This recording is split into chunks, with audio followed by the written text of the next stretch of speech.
Off. There we go. Missing somebody. 1, 2, 3, 4, 5. All right, I'm going to call this meeting to order. Call the roll, please.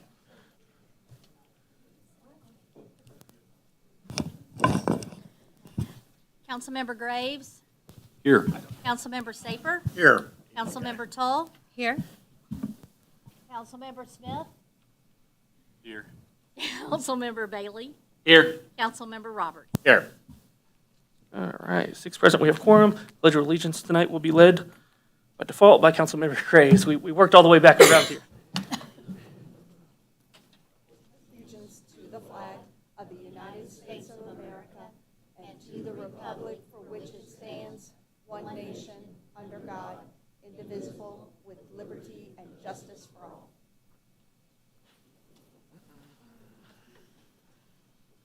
That was a weird notice. With that, we now have the approval of the agenda. Is there a motion to approve the agenda? Move to approve. Second? All right, all in favor, please say yes. Yes. Opposed? No. Motion carries. Next item, comments from the public.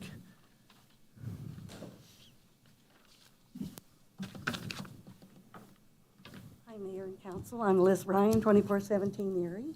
Someone move that up. Can you move that mic just down maybe a little there? There we go. There we go. Hello. I want everyone at home to be able to hear you. There we go. Anyway, I have a good rapport with the seniors, and I went to see them after the last council meeting, and they were awed, whoever done it, about telling about the grocery store and telling what's going on and stuff. They were elated. It says all they ever do is hear about it, but they never see anything. So I think this is a very good idea, who chose it. And all these things, you have the executive session, the public never knows about it until it's approved. We don't get to voice our opinion. And I just think this was a great improvement, and I like it. And they were happy. We've got one that comes to play cards in an electric wheelchair and one in a bicycle, and they were just thrilled. So I thank you, whoever done that, and I appreciate it. And also, the block party, is that Erie or just strictly Fayette? You got me. It's in the I think it's just Fayette and 29th Avenue is what's on Okay. tonight. Yep. Also, I want to thank the guy that developed 32nd Street. This man done his homework, and this is wonderful. You know, the block company? Yeah. The new construction's going to be taken on 32nd and Swift? Oh, 23rd. Yeah. No, not 23rd. No, I don't she's like saying- that. Oh, Box development.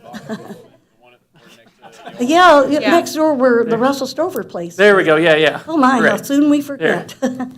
Anyway, that is a work of art. This man done his deal. My family from overseas, there was 3 of them. They had their business on the bottom floor. They lived on the second, and that is a work of art. Too bad we didn't find this guy a long time ago, because it is wonderful.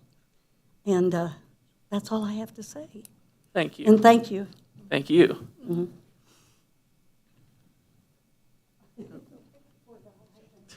We got a line tonight. We do. Good evening. Good evening. My name is Kathleen Warman with K. Warman Architecture and Design. I'm the owner and principal of that firm. We're located in the building at 1735 Swift. And I wanted to ask a question. When will we see the new parking lot under construction at 16th and Clay?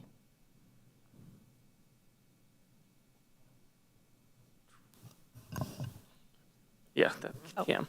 So, hi, I'm going to pause this for just a second.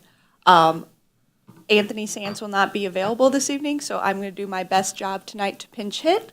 So the contract was signed during the last council meeting, and I do believe that they have not been awarded their notice to proceed. They're still in their document gathering process. So they have quite a bit of bonds and required items before we can give them the notice to proceed. Gotcha. I noticed that was on the agenda for later tonight, the presentation. And I just want to say that we really need a parking lot as soon as possible. My business, my employees, myself, the businesses around us, there's no place for anyone to park. So as soon as we can get that going, I hope there's not unnecessary holdups or things that would prohibit that. But there certainly are a lot of businesses in that area that are hurting, and we really need the parking lot. So I urge you to attempt to move that forward as quickly as possible. Thank you. Thank you.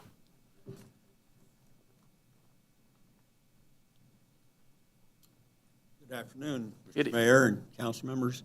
I'm George Schluter, 800 East 23rd, and I'm a student in your academy. And I want to thank you for bringing that idea back and encourage other citizens to do it. We've had 4 sessions now. The highlight was going up in the bucket. Thank you, Chief. Last Thursday night, I went to the police department. Thank you. And by the way, these 2 guys are really interesting to me. Both of them have spent their entire adult career working for the city of North Kansas City, and I think that's to be commended of them. But probably more important is to be commended of you and your predecessors of creating the right environment that they would want to work here that long. Another subject. We have 3 apartment projects right now physically under construction. We have a live-work that may or may not be owner-occupied, and something's going to happen in District 1 with more apartments and more rentals. We don't have much single-family potential left. We've got, I think if I count it right, there's 4 townhouses left for construction and maybe 17 or 18 residents out of that. When I look at the North Kansas City Master Plan, Vision 2 statements talks about attracting new residents and increasing home ownership rates. Right now, according to that study, which was in my academy book, says 25% of our homeowners are owners. The rest of them are renters. So I think the city of North Kansas City needs to start giving some attention to creating places for single-family or duplex for sale. The city owns some property, a lot of private ones. I have some ideas how I can do it. As you know, I'm a retired home builder, developer. I've seen a lot done. If you really have an interest in doing something with this, I would welcome the opportunity to talk with you individually. Thank you. There we go. Thank you.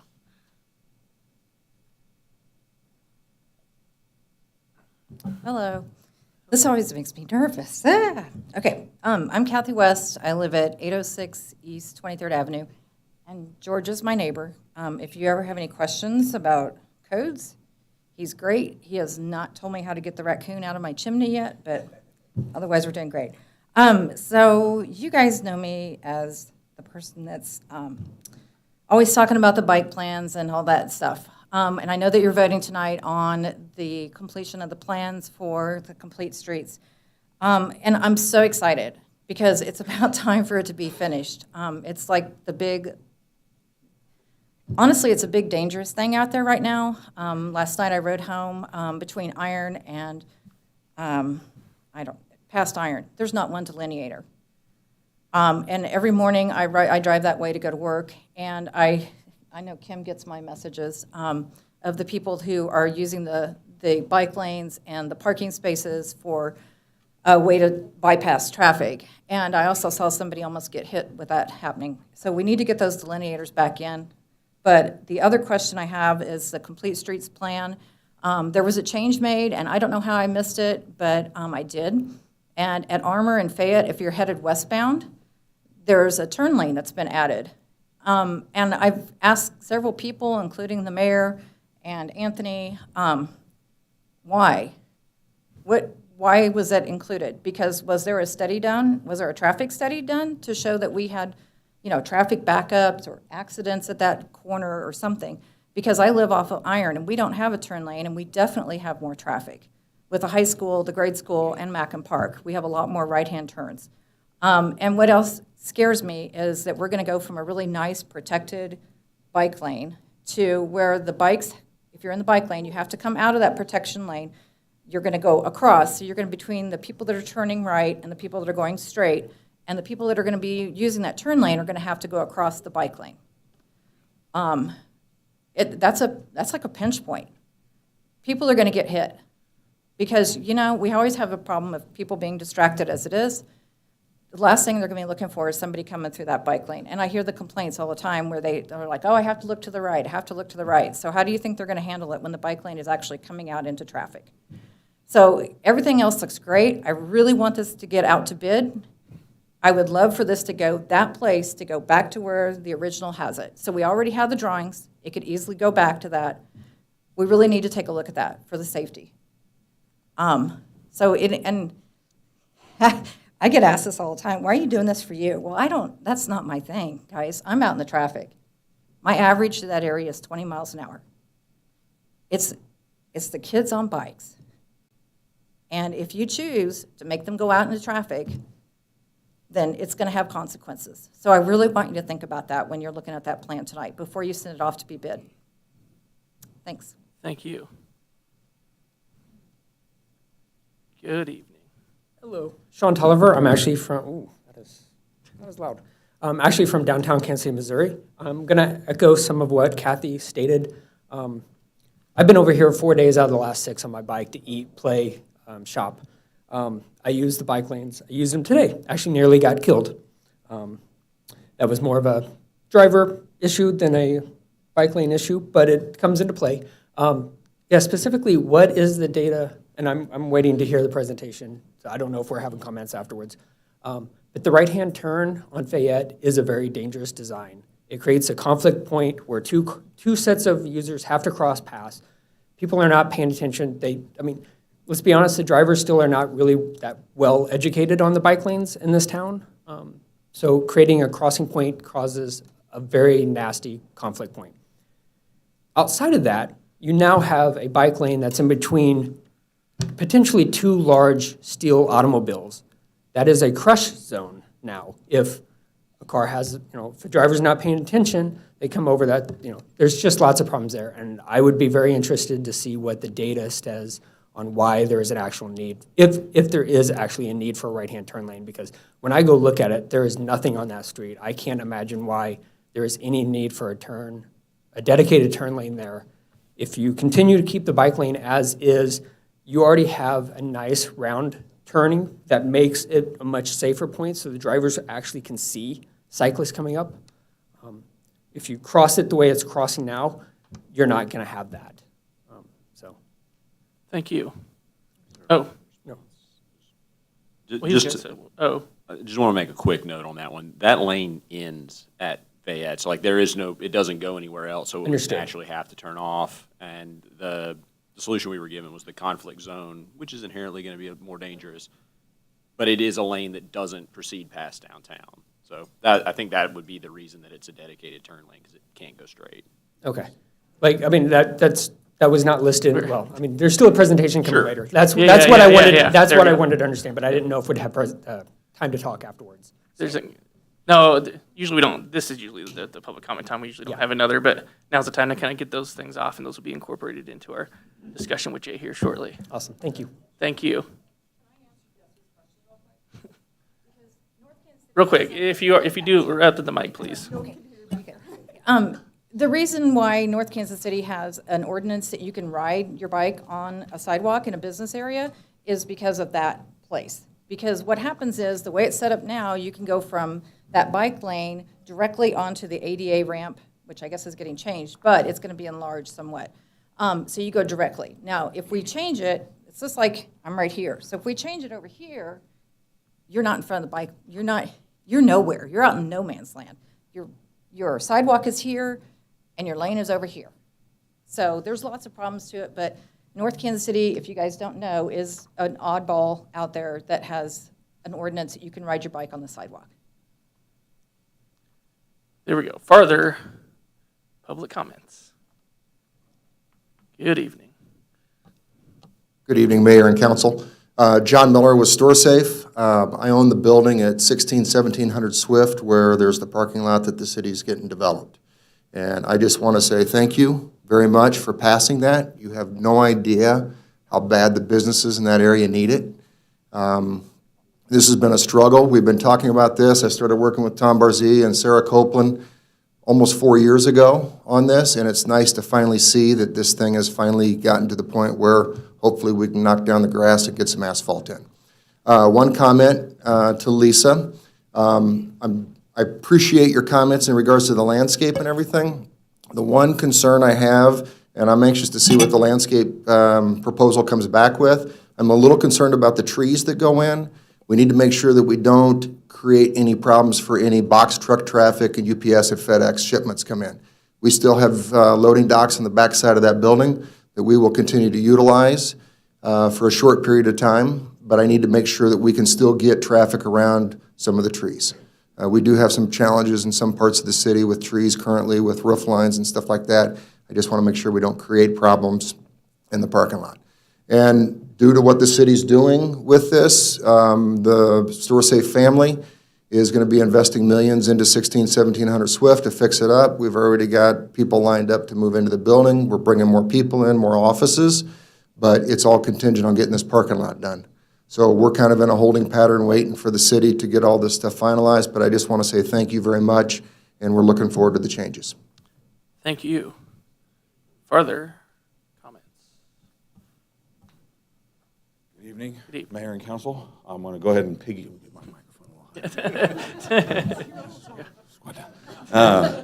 piggyback off what John was just saying with the box truck and delivery truck traffic, because we are on the opposite side. Excuse me, I didn't introduce myself. Joe Principe, All About Doors and Windows. We're right across the lot from John.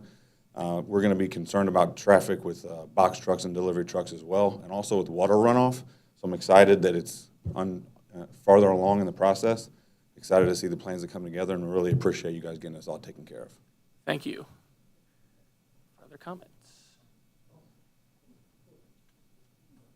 Good evening. Good evening.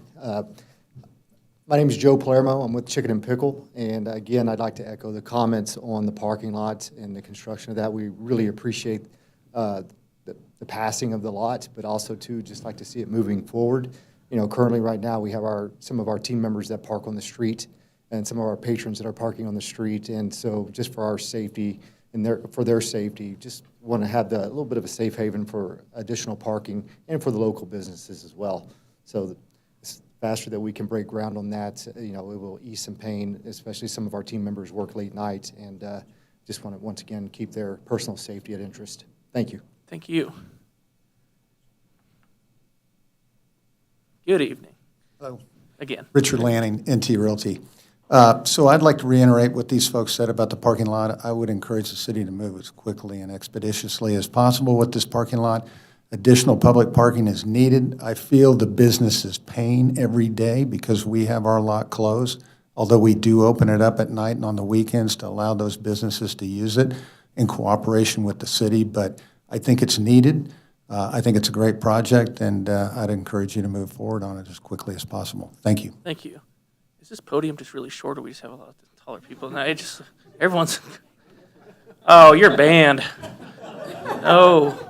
Hello, everybody. I don't know what the resolution number is, but Everybody we get a else- motion to ban this guy. Everybody else talks, so I might as well too. I'm not here to talk about a parking lot, although I think that's very important that they were here to talk about it. I'm here to talk about just a couple of things real quick. I'm excited to express my excitement on item 16 about golf carts, talking about that possibly in the bike lane.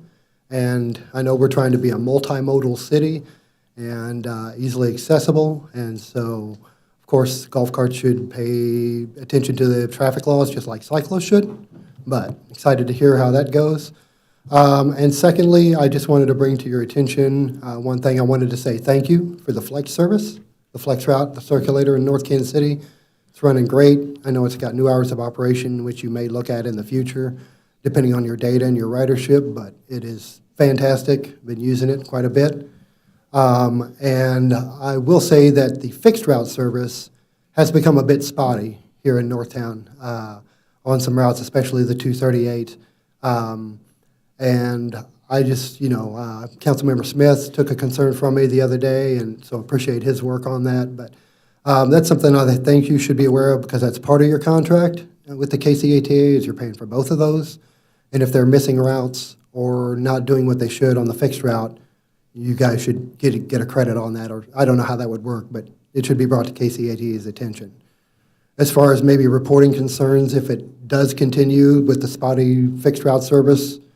I guess on our new fancy website, we can report a concern, right? So would that be the way to do it? Yeah, okay. That's all I got. Thank you. Thank you. I think maybe someone else knows more. I feel like that's a regional and national issue, really, public transportation right now and just having enough operators. But we'll definitely keep track of it and try to make sure there's limited disruption here. Farther, public comments. Good evening. Good evening. How are you? I'm Lauren. I live at 22nd and Knox. I'm pretty much here to discuss issues at 22nd and Knox tonight. Nothing too crazy. But first, I wanted to check in and see if we could look into the YMCA memberships. When we did that last year, we got it approved for single families and families, but we didn't get it approved for single plus one, which is where I fall into. I'm a single parent, I'm a student, I'm a mother, I'm broke. So it would be really helpful if I had access to the YMCA because my son likes to play a lot of video games, and it'd be nice to get him out of the house and enjoy that. It's right down the street from my house. So that's that. And they've been under some different changes of management over there, so there's not really a person I can talk to about that. In regards to 22nd and Knox, I love my neighborhood. It's so wonderful. Right now, we have a parking issue, though. As you guys may know, we have new neighbors at the little store and cafe, or the little store and deli now. And they have a designated 3 to 4 parking spots that are pretty much reserved from 6 a.m. to 6 p.m. And they get people in and out of there pretty quick, so it's okay. But I've noticed sitting on my porch, which I do quite a bit, that they're missing a lot of traffic from northbound going to Armour. People who are traveling that way can't park on the other side of the road. So I don't know if it's possible. I think maybe it's been brought up before, but and I don't know if there's an issue with fire truck accessibility or something like that. But we do have Ozark and Macon that I think can be utilized for that. I don't know. Just throwing that out there, it would be cool if they had parking. They're a small business, even though they're tucked in a residential neighborhood. It would be nice to support them and get them as much parking as possible. In addition to that, because they have that parking right there, I don't have parking and several other people don't have parking. So, and there's a lot of renters in that neighborhood.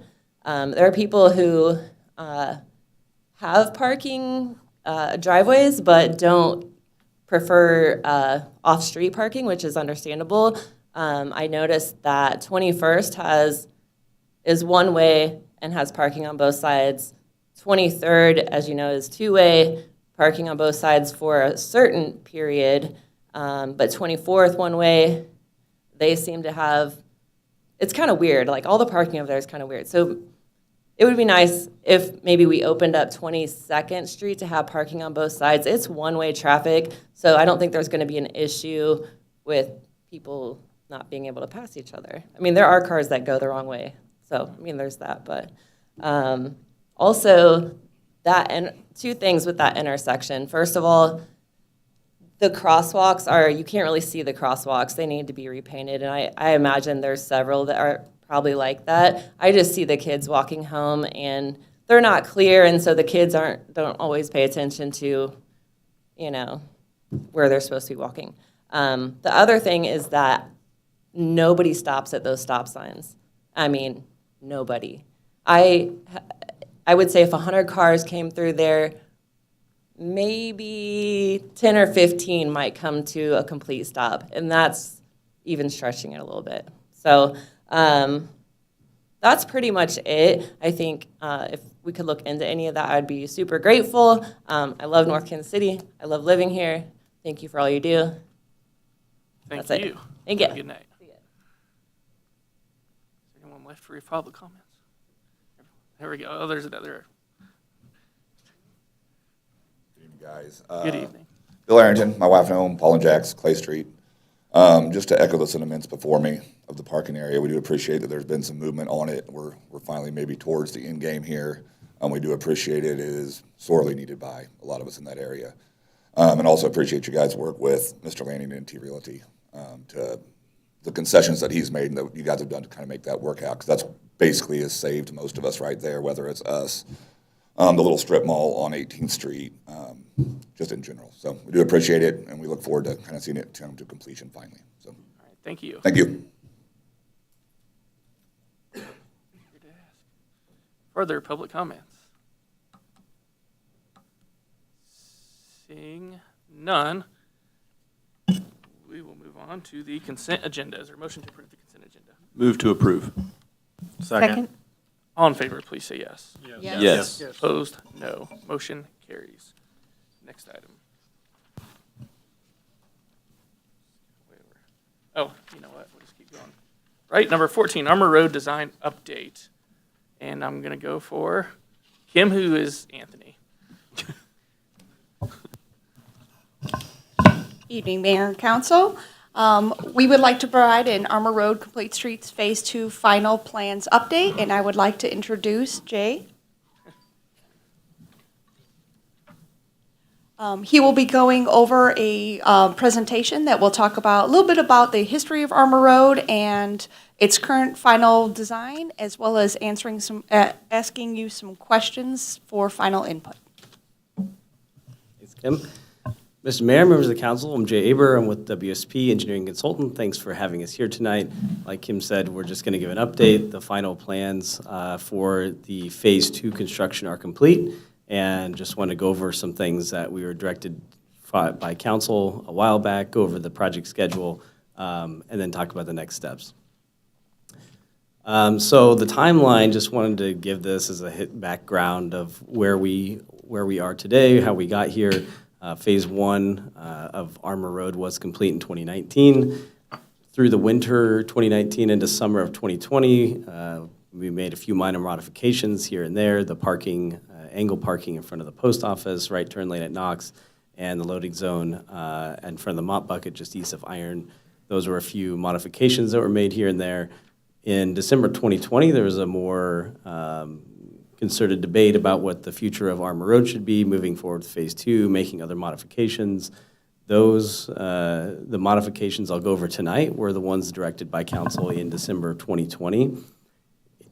In February 2021, a few months later, WSP had the contract executed to begin design work on those modifications. We did that design work through the summer of 2021.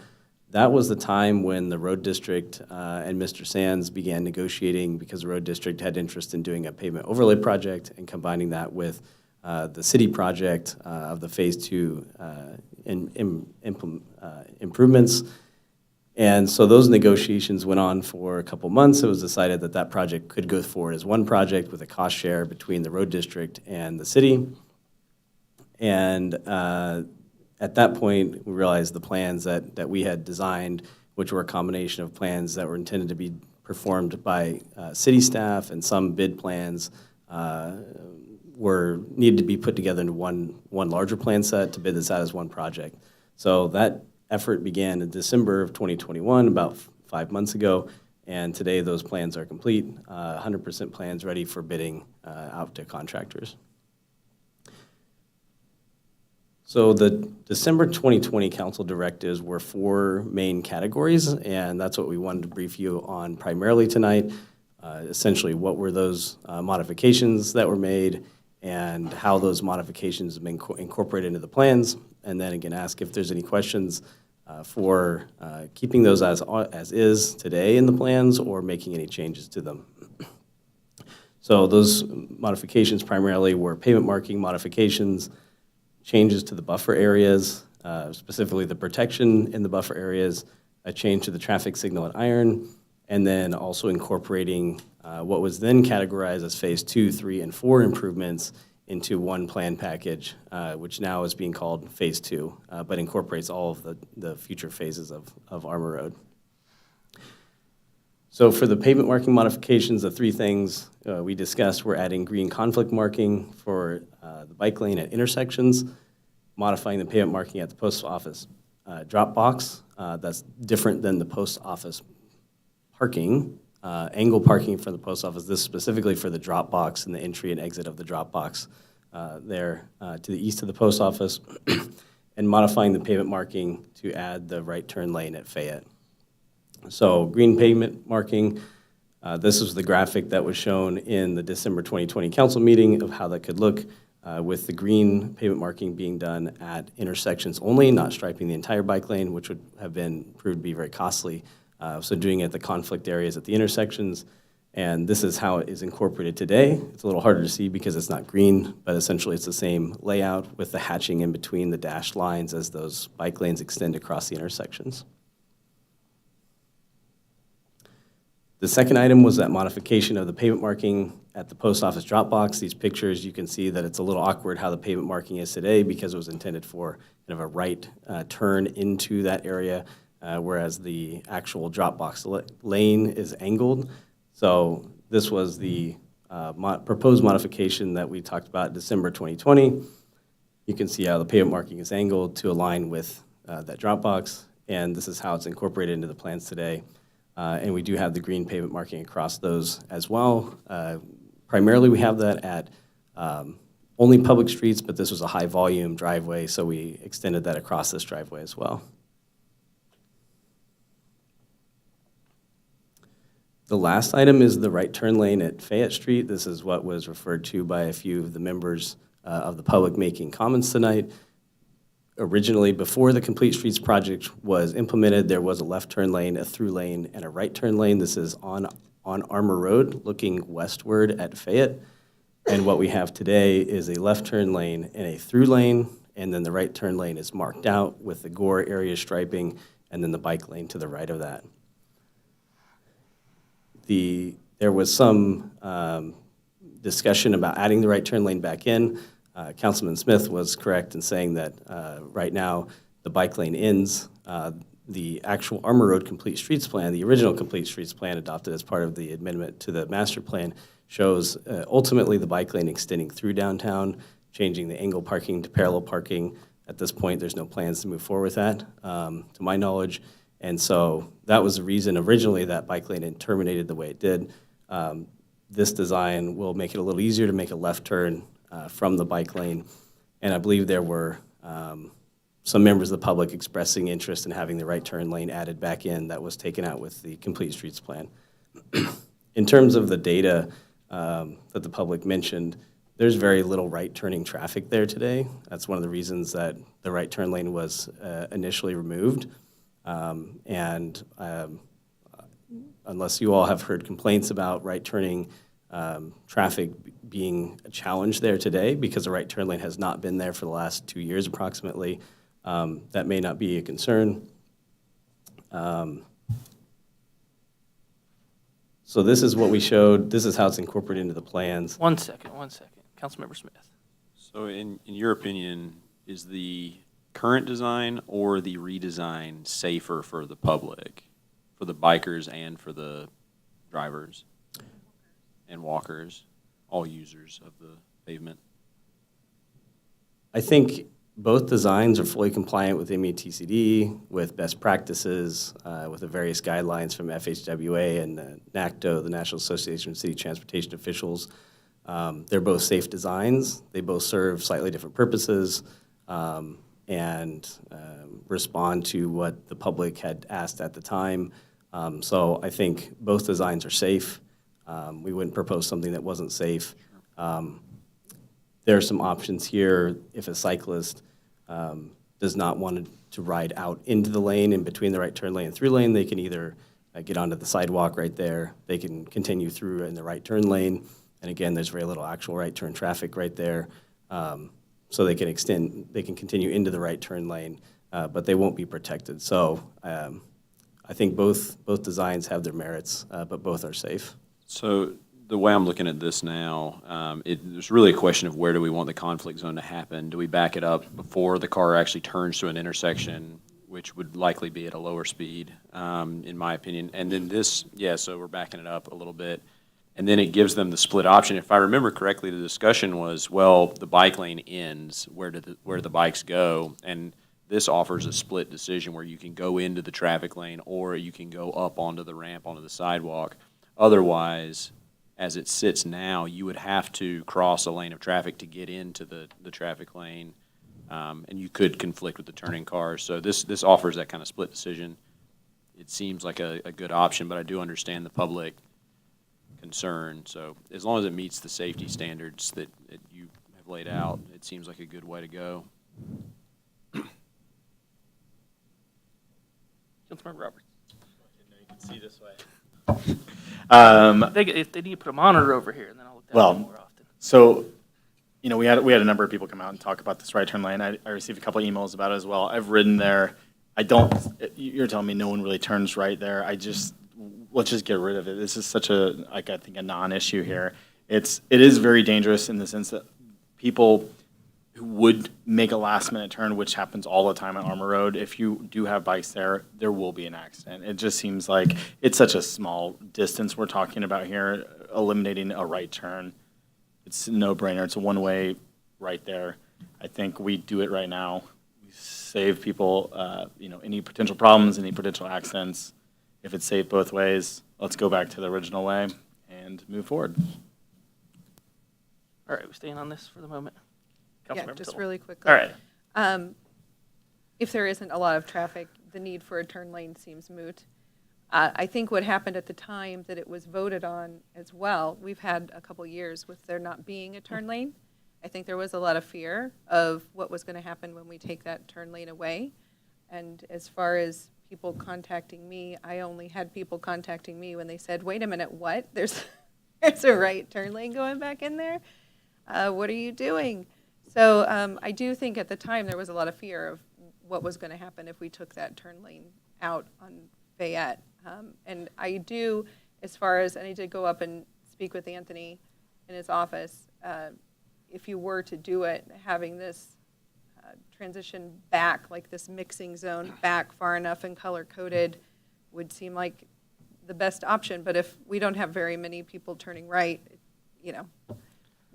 it doesn't seem necessary. Let me ask a hybrid here. Could you have a mixing zone here, take away the right turn lane, basically make it a whole bike area right there? Do you feel like it's possible to both allow someone to stay straight, get into traffic if they want to, or veer off right? 'Cause as I understand it right now, legally, I'm not sure where you even veer into traffic. I think you would have to, current configuration, what we actually have on the street right here, you'd have to turn right onto Fayette. I don't know if you're even supposed to continue on to Armour there or continue on to the sidewalk there. I would assume you'd have to. Can you go back one slide? Whoever's running it. One more. That. So this is what it looks like. Yeah. Because where it ends is on the curb there. Yeah. It's all protected now, and we could just leave it. Just leave it like Adam protected. said. Yeah. If there's not a lot of turning cars, then. I do think, there's, well, I'll let Saper here and then I think I saw a hand. Yes. Speaking for Ward 1, I get a lot of complaints for the fact that there is no right turn lane. And they've been asking for this for several years now, and we've agreed to that, and now we're saying no. I can see pitchforks rising up in Ward 1, at least among some people. Torches, I don't know, but they might be carrying torches as well. The fact that there are cars going westbound on Armour Road currently, if you want to go straight, you end up waiting at a light there, which is a fairly long light, by the way, if you're going westbound on Armour. And if you're trying to make a right turn, you're stalled because you have to get in line with all of the westbound traffic. I can stop you real quick. Can you just bring your mic up there so people, there we go. Thank you. I want everyone at home to be able to hear you too. Good.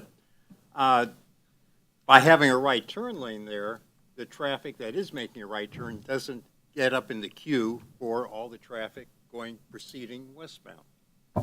So there is a need for a turn there. And right now, that turn, for instance, if you're in a large vehicle, it becomes a rather tight turn going from where it is presently onto Fayette. And because of parked cars there sometimes, it's hazardous to anyone who's crossing the street. And there is traffic control there, a light. And I would hope that bicyclists, pedestrians, and the cars all obey those lights.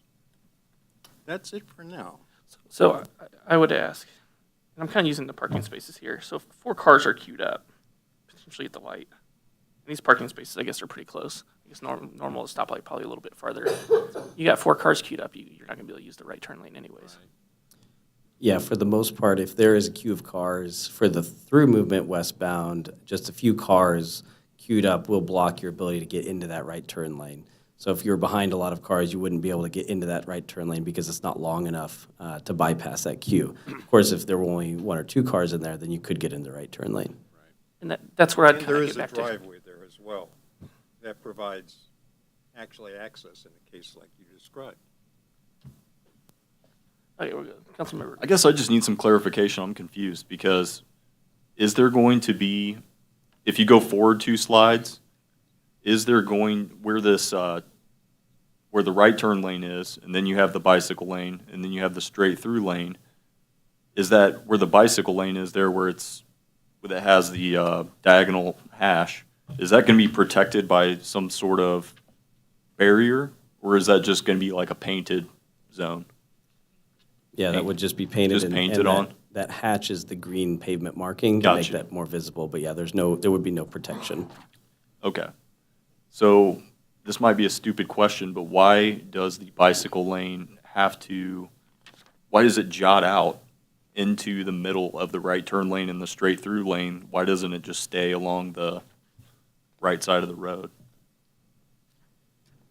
Because it seems like it's just unnecessary sending it out into traffic like that and having a conflict zone where you have people trying to turn right through a bicycle lane. Whereas, if the bicycle lane just stayed on the side of the road, then theoretically speaking, they would have the, sidewalk on the right side. And if the people turning right theoretically would come up to the light, see a bicyclist there, I think wouldn't that be safer? Why I don't understand the logic behind this. So this is a typical application in the MATCD and the National Association of City Traffic Officials Bike Design Guide for how to handle a right turn lane like this. And the idea really is about visibility and making that conflict area where the cars and the cyclists cross very visible. And so that's why the bike lane is actually closer to the road. So if you're going to have that unprotected crossing there, then that's why they cross that over. And then you also have issues with right turn on red if you have, and when the light turns green, if you have a cyclist there and a car there, and they both have a green light at the exact same time, it tends to cause issues. So if you have the cycle lane to the left of the right turn lane, then as the light turns green, both can proceed through. So in terms of these options, I think our opinion would be either to keep it like this or to go back to the design that's out there today and keep it that way. So that does make sense, explaining with the green light, because you could have a car turning right and the bicyclist is trying to go straight onto the sidewalk where the bicycle lane ends, essentially. And it is legal to ride your bike. We get complaints that it's legal to ride your bike on the sidewalk there, so people shouldn't complain about that. But yeah, that does make sense what you're saying. So yeah, we should go with one of those 2 options, I guess. So it's just which one's the best option. No? Chief, no?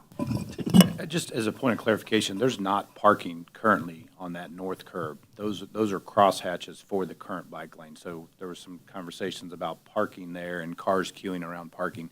There's no parking there right now. I don't know if that was in reference to my comment. I don't know. Oh. Oh, no, sorry. I was using them as a reference, trying to see how many cars that would be to queue at the light, because there are ones on the south side. Okay, yeah. Yeah, okay. Councilmember Roberts. So it's been 2 years. There's not been a right turn lane. There's a lot of places. We have a lot of one-ways here where I live right next to the school. during the time I often have to wait, and if I could just go straight, but there's a queue of cars. There's a lot of things we could do, but they're probably not safe. It's fine to wait a few minutes. Nobody's losing, if it's a time thing, they should have left sooner. That's what my parents would always say. If they're really stressed out about waiting for 3 cars to go in front of them, we got bigger issues with probably that person than this right turn lane's going to fix. So I think we keep the lanes protected, because if you don't ride a bike very often in these lanes, it is very scary when a car decides to come over in an unprotected lane very quickly in this short a span. It will certainly happen. And it's been 2 years. We haven't had any issues. Let's just keep it how it is. We had people come out tonight in support of keeping it how it is, not people excited to see the turn lane return because they don't have to wait for 2 cars to move in front of them. I think we move forward this current way, and yeah. I would keep it short and say I agree with what he's saying there. There we go. With that, though, if we go that route, could we also make sure there's properly placed concrete barriers? Those would be added in this as well. Yeah, we can, I have some slides about the bicycle protection, and that could be added in as well. Sorry, we cut you off mid-presentation. No, that's perfectly fine. We're getting it out of the way. And those protection elements really are intended to keep cars from using the gore area in the bike lane as a de facto right turn lane. So this would be a good application for those as well. Perfect, okay. Smith, and then we'll go. So the question about tightness of turn, I hear this on a couple intersections. From what I understand, that is a feature, not a bug. Like if you have to turn on a tight turn, it slows you down so that you are more cognizant of it. Is that why that last delineator in that picture goes all the way basically to where you would turn? If we can go back to so on the right side picture, that last delineator is basically at the crosswalk. Is that so that people are taking the turn as slowly as we can kind of force them to? Yeah, that's correct. Yeah, we want those cars to be as slow as possible when they cross the actual bike lane and the crosswalk, and also slow but also very perpendicular to those, so they're not crossing at an angle. They can have very good visibility if there's a cyclist or a pedestrian there. Okay. I like the current configuration. Adam, you talked me into it. Now, when we say current, though, we'd still be including, I'm sorry, you know what, I said I was going to call you Councilmember Saper. And then the argument that, well, it's been this way for 2 years and it seems fine, so let's just go keep it the way it is. If we'd use that argument, we wouldn't have any bike lanes in North Kansas City at all. And it doesn't make sense to use that as an argument. The question is, we agreed 2 years ago to have a right turn lane restored after a lot of opposition to the what now exists. It's been delayed for 2 years getting it accomplished, so this last part of the project. And people are maybe thinking that what happened 2 years ago and what is happening now was some kind of bait and switch by the city council, and that's not a good feeling to have out there. So I would suggest we continue as we agreed to 2 years ago. And it's a two-way street, bicyclists, pedestrians, three-way, multi-way actually, bicyclists, pedestrians, cars, motorcycles, golf carts.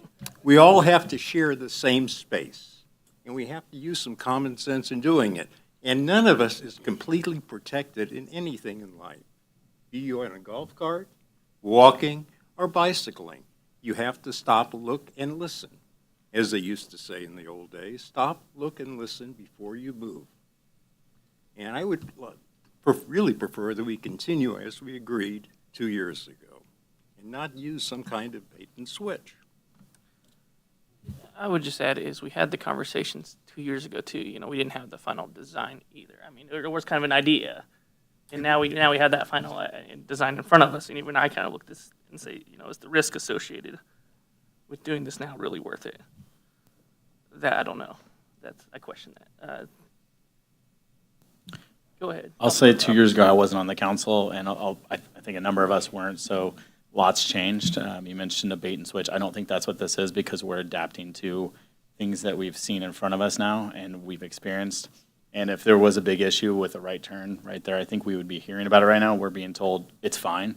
And it seems like, again, a lot of people coming out in support of keeping it how it is and making it safer is the way people want it to go now.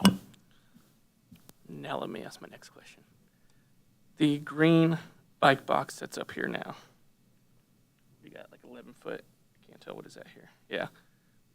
would you anticipate keeping that if we keep the original configuration?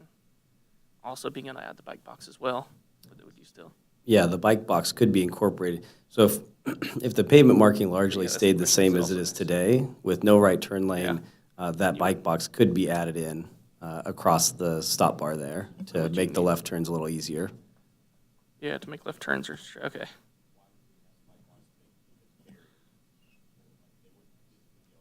Yeah, that's kind of what I was trying to figure out. Sorry. Yeah, it'd be a concrete barrier. It would just stop short at the edge of that bike box, so then they could travel over. One kind of challenging thing with this intersection is that Fayette is one way to the north, on the north side of this. On the other intersections, we have the two-stage turn boxes, which is pretty intuitive and easy to do. So you would essentially ride straight and wait for the Fayette light to turn green, but unfortunately, we don't have that green light southbound on Fayette here. So this bike box is probably the easiest way for a cyclist who is pretty confident, pretty skilled to get out there and make that turn. Other cyclists could, as Kathy mentioned earlier, ride up on the sidewalk and use the crosswalk to cross to the south as well. But I think the bike box could be incorporated into the design even if we left the right turn lane out. I could see that, yeah. And that would obviously work best if red light approach, I think. Then you'd be able to get over there. Okay. I didn't skip you, okay. Still going? Yeah, Good, one keep follow-up. going. So if we did stop the barrier short of the bike box, it creates the angled turn, correct? I mean, so that we don't get the perpendicular 90-degree turn. I don't know.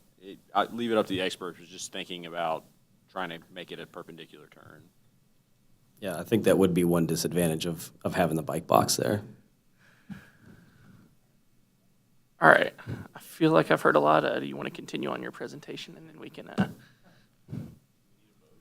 well, we can let him finish his. You have more slides, right? This wasn't the last. Yeah, we have a few more. I'll try to go Here we quick. I go. know you got a packed agenda tonight, so we can go through the rest. I'm here all night. That we have. Okay, so I had a slide for discussion about pavement marking. I think we've had that discussion, so we can skip this one.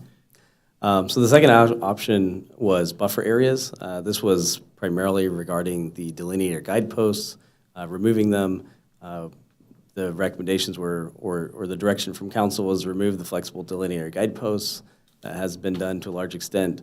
Install the bicycle buffer protection at key locations and install the curb islands at Howell. There was some debate about using these concrete barriers at Howell or move forward with the island construction.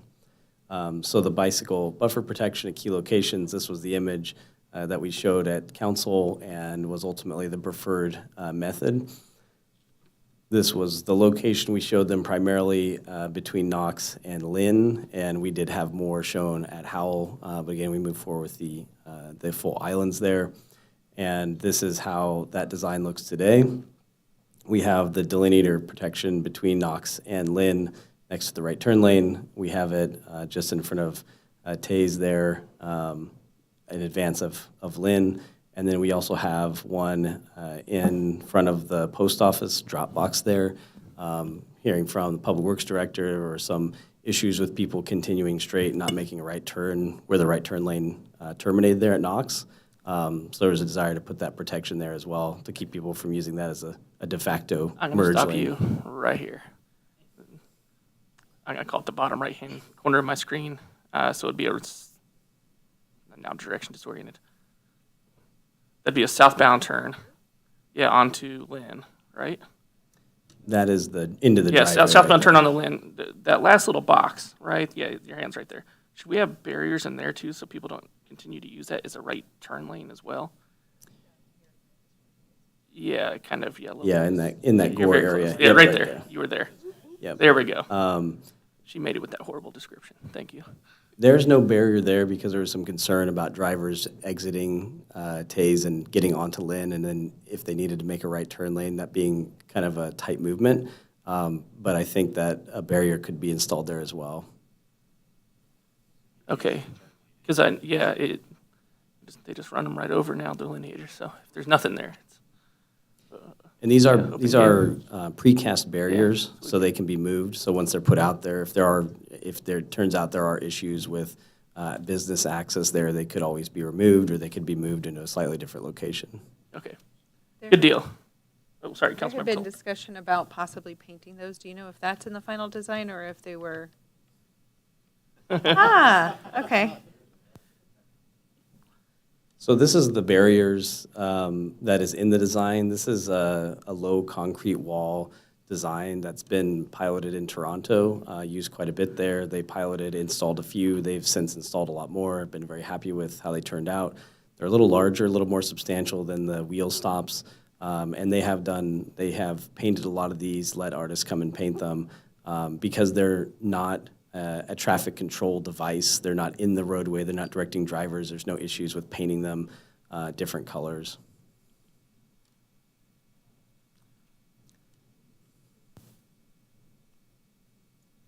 I like it. Is that it? Is this the end? Is that it? Oh. Oh, no. Suspenseful pause. Okay, thank you. So the next one was the Kerb Islands at Howell. This was the image we showed. This is just the island as it was with the old landscaping at Iron. This is how the islands at Howell are in the plans today. There's quite a lot going on there, but these are all the different dimensions of those islands. Essentially, they are very similar to the islands at Iron, except these will all four be landscaped islands because there's no bus stop at Howell for the bus stop platforms. I have a question about the landscaping. I have a question about the landscaping. So the grass, the reason why the landscaping was changed is because some people thought that the grass made it difficult to see.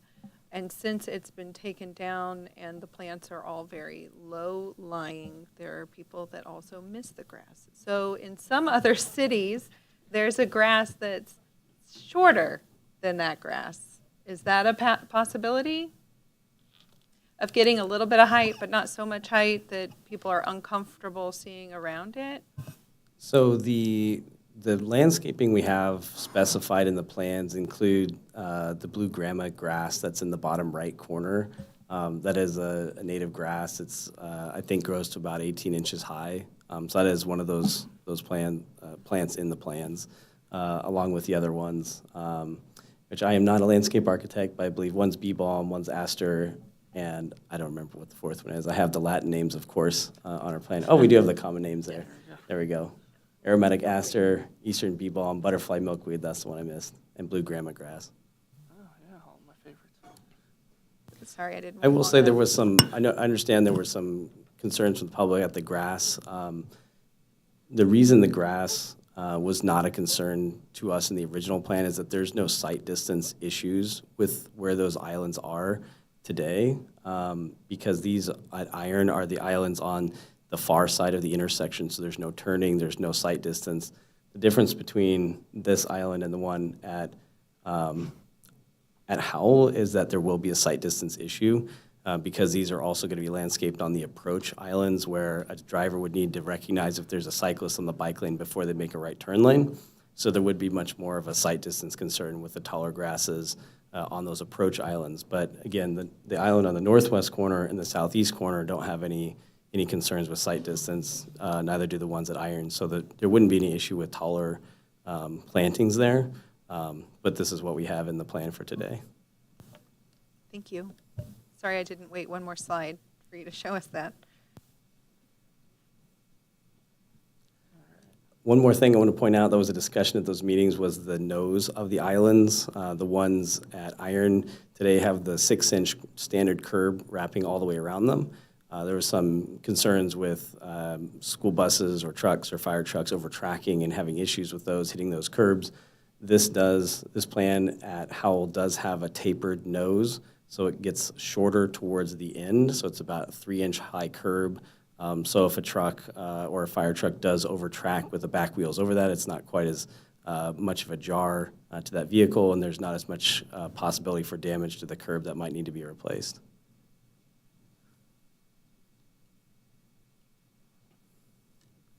Discussion and questions. Is this where we're finally at here? Well, this is only the second of 4, so Have we amended the islands at Iron to lower the nose? No, this plan does not reconstruct any of the islands at Iron. All right. Any further discussion questions on this segment? All right, here we go. Let's knock it out. So the fourth item is the traffic signal, modifying the traffic signal to add an eastbound protected permissive left turn phase, so there would be a left turn arrow. Today, there's just a single through indication, so the left turn is a permissive. They have to wait for traffic going the other way. They don't get a protected left turn arrow. So at council, we're directed to add that in. So this is part of the plan to replace the pole and mast arm on the southeast corner there to add the left turn signal for the eastbound traffic turning on to Iron.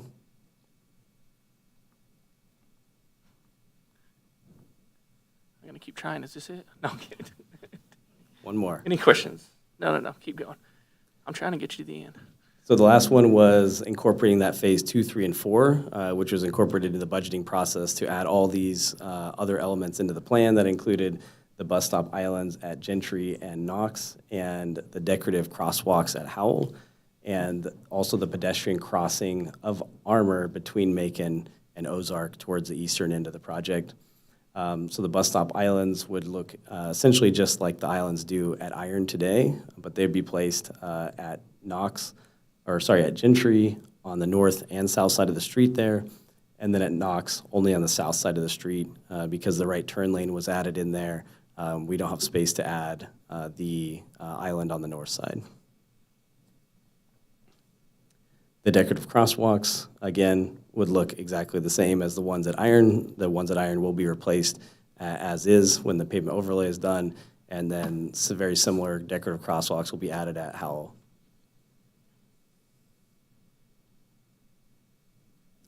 And then the last item is constructing the pedestrian crossing between Macon and Ozark. This is in front of the new restaurant that was in the old Pizza Hut and Wendy's on the north side, essentially between those two. So you can see in the picture on the right, top right is the Wendy's driveway. The bottom left is the old Pizza Hut driveway. And this is across the 5-lane section. So instead of just putting a crosswalk in the refuge island there, we do have a rapid rectangular flashing beacon in there. So eloquently named because it's rectangular, it flashes very rapidly, and it's a beacon. But these are the ones, they're yellow. They flash back and forth very quickly. They're very effective for a street like this. I wouldn't recommend using this without the refuge island, but because we have the refuge island, we can use a rapid rectangular flashing beacon. If there were no refuge island, a pedestrian hybrid beacon could be used as well. I think there was potentially some concern with left turn business access into the businesses.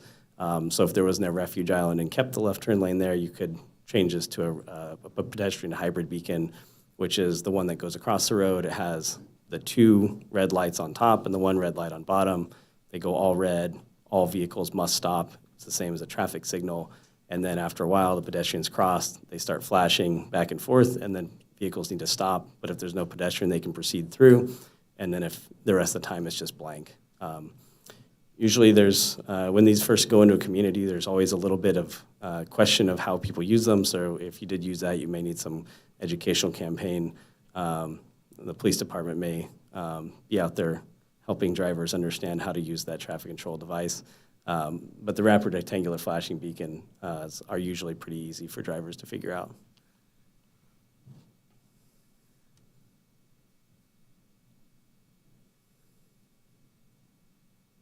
Questions, discussion? There we go. So next steps, the plans are complete, 100%. If there are any changes you all would like to incorporate, those can be incorporated into the plans. They'll be bid out within the next month or so. Construction hopefully will start late this summer. It'll likely take 2 to 4 months. There will most certainly be some disruption to traffic on Armour, although for the pavement operations, we have specified that that be night work only. So the contract would be allowed to close the side of the road, the parking, the bike lane to do work in that area, but would need to maintain 1 lane of traffic in each way except at night. So there would be no full closures of Armour during the time. That will hopefully be done in the fall or early winter, depending on the weather and the construction season. There's likely a chance that some of the landscaping could go into next spring if they don't get everything done. But this is a tentative, kind of assumed schedule. Is this it? That's it for real this time. Thank you. Further questions, comments? Do we need to, Is there a motion to approve the design with the amendments, keeping Fayette Turn with its current configuration? So could we get clarification on those amendments, just so I can write them down? There it was. Keep the current configuration of Fayette, right? well, there's some specifics about the Specifics. bike boxes and. Yeah, I can go through them. I've written them down. Knock yourself out. My Go ahead. question is, do we want the turn at Fayette? So currently in the plans, it shows the right-hand turn at Fayette. So do we want to leave it as is, or do we want to put the new Yes, turn that lane this is in? the, yeah. Right, the question is, leave it as is, because right now it is drawn showing the right-hand turn at Fayette, So when she or says- amend the design to remove the turn. So can we say leave the plan as is? Because when you say leave it as is, currently there is no turn lane, but leave the plan. We're picturing. No Fayette. right As is? vehicular turn lane. Yes or no on the right? There we go. The plans that were shown restore that right-hand turn. So right now, if we were to go to bid today, there would be a right-hand turn at Fayette. So when you say leave it as is, you mean leave the plan as is. I just wanted to be like super clear. Yes, That's what it yes, meant. so the way that it's drawn in the slide, actually, Jay, can you go back to? I got you, Kim. I don't want to leave it as is currently on the table for voting right now. I would like to amend it You don't. to be no right turn lane with protective barriers in there. Second. Does that work? Is that a motion, or we need other? Repeat other that, stuff? Crystal. Did Crystal get that? There was a motion in a second here. If you, Tom. oh, that was Tom. But if you got the motion, So this one, we would amend the plan. Whoops.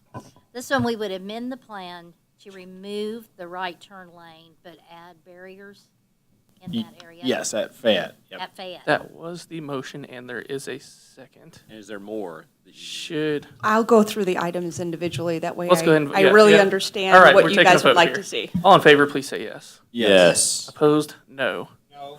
Motion carries. Okay, next up. The bike box, so don't move the slide just yet. Did you want to keep the dedicated bike boxes at the as seen on this particular drawing? I need more drill down. I would say yes, so it's uniform, mostly. And All right, still have a motion. And I will. We have more discussion. I would say no, because it makes the turn higher velocity, and experienced cyclists can handle the road without the bike box. Could you, try to figure out what's the middle ground there. Keep cars out of that area. You're back to a delineator in the middle, essentially. Prevent from sharper turns, but Yeah, still there's allow bikes likely, to go over. likely not enough room between where the bike box would be and the crosswalk to add any substantial amount of those barrier curbs. So it would probably be that barrier curb would need to stop at the bike box and not extend further. And then you could add a delineator, I guess, back on the line again to try to keep cars. Okay. That's why I say no bike box. It makes it complicated. Yeah, you're probably right. Okay, so I would move to have no bike box. Second. There's a motion and a second. Further discussion. Okay, wait a No, minute. no bike Councilmember box Graves. has no delineators. Who was the second? I'm confused. Hold on. So are you bringing back a delineator too? No, No. not if this goes. No, not as the motion states. All right. So No. I guess explain what this is again. This is to remove that hatched area on the far, who's got the mouse here? Right there, to remove this from the design as All of well. that goes away. Yeah. But the whole turn lane's gone too. Yeah. Yes, So where the bicycle lane is now, that's going to be what? it'll continue to be where it is today, currently on Fayette. Or But on- not on our- delineators though, right? Correct. No delineators, no delineators. It'll be that bike wall thing. Yeah. There we go, okay. We did have a motion and a second, correct? Yes. Okay, all in favor, please say yes. Yes. Yes. Opposed, no. Motion carries. Next question. The last item that I have, but Jay, feel free to jump in if I'm not remembering something, the barrier at Lynn Street. Oh, yeah. Gotta add that in. Yes, there we go. We do need something there. I'd move to install barriers at that spot on Lynn. I'll second that. Okay, further discussion. Seeing none, all those in favor, please say yes. Yes. Yes. Opposed, no. Motion carries. With that, I have one more. I'm sorry. I want to make sure that what we bring forward Very this. specific here, I yes, am yes, very specific yes. tonight. I know. This right here, this mid-block crossing, is this what you would like to see in the final designs? Is there a motion for the mid-block crossing? I was going to point out during the discussion that how much these are effective. I've had them and used them in other cities, and they're incredibly effective once people get used to them. It blew my mind when I first used it, but then I was like, this is incredible. And it was on this big hybrid bike and drive path, and it works really well. So it's actually very exciting to see one here because I think we can use them in a couple other places. So yes, I think it's great. Is that a motion? That's a motion. That's emotion and emotion. Move something here. Give Crystal something to write down for the minutes here. A motion to include these flashing designs. And just a clarification, these are in the plans today, Oh, well, so then, if yeah. you wanted to keep them in, there wouldn't be any need for any changes. We're just keeping. Can I just ask out of curiosity? We're having fun voting on stuff anyways. Can I ask out of Councilmember Sullivan. curiosity, what would be the downside of having those? I mean, it was brought up as an option, so I'd never heard a reason why. What would We be just the- wanted to clarify, I think, design. I think this is one of the bullet points I had said to bring forward to council as well, just to make sure that we are all on the same page. in terms Got of it, final okay. design. And I believe the only question that was expressed to us from the Public Works Director was there was some concern that when this is installed, the two-way left turn lane will not be accessible to turn left.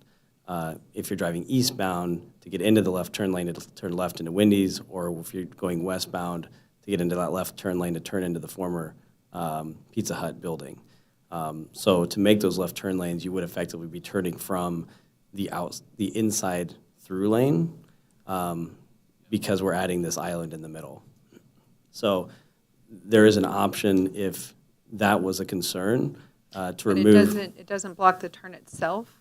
Correct. You You'd can still turn you would still left leave. into those businesses? Yeah, that's correct.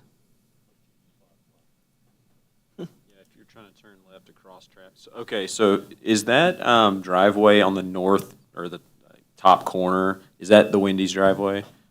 So if somebody's trying to turn from eastbound Armour into Wendy's, they would have to sit until traffic clears? We were so close. Yeah, so the other option is, if this was a concern, I think that smaller cars will still be able to pull into that turn lane past the island. Larger trucks or other vehicles may extend still out into the through lane, and other drivers may choose to just wait in the through lane to make the left turn. So there's a possibility that some drivers would still be able to use the turn lane. It just might be a little tight there. The other option is to use the Hawk signal or the pedestrian hybrid beacon, the one with the flashing signals. With this road, with this part of Armour being a little higher speed limit and more lanes, I wouldn't recommend putting the rapid rectangular flashing beacons out there without the refuge island. So if there's a desire to maintain the two-way left turn lane through there and take out the refuge island, using the pedestrian hybrid beacon or the Hawk signal, the same thing, just different name, would still provide a really safe crossing there for pedestrians. Those are typically used for crossing more lanes and higher speed roads. Is this the best placement on the road? I mean, could it be shifted east or west to not block something? It's really challenging to find a good spot here because there's so many driveways, and the other locations that are good to place this either get so close to Lynn or so close to Ozark, you might not see much usage of it. I think we see a lot of people crossing for whatever reason. I'm not sure why, but it seems like a lot of people cross right at this location. So I think if we shifted it, you'd see less usage of it. I do like the safety of having the crossing island. And there are other through lanes. All right. So we had a motion by Councilmember Roberts. Is there a second? Second. All right, further councilmember discussion? Seeing none, all those in favor, please say yes. Yes. Yes. Opposed? No. Motion carries.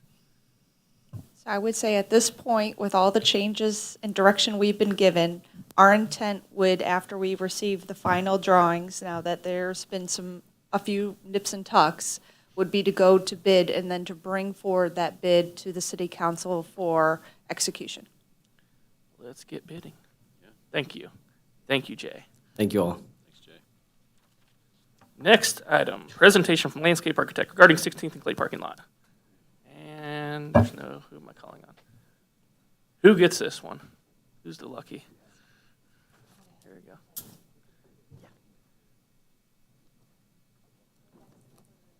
Oh, oh, yeah. Yeah, give me just a few minutes. I need to switch presentations. Okay, I was worried about this. I don't think everyone voted. Like, should we do a head count? It's declared passed. I know, I don't feel good about it because I'd like to hear your. It's over. Okay.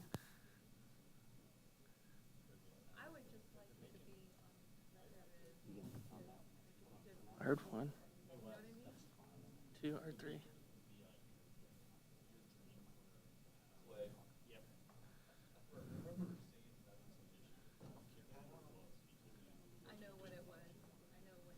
All right, all right. Now we're getting off. Now we're getting off. Now we're getting off. There we go. It's not here. Sorry. But yeah.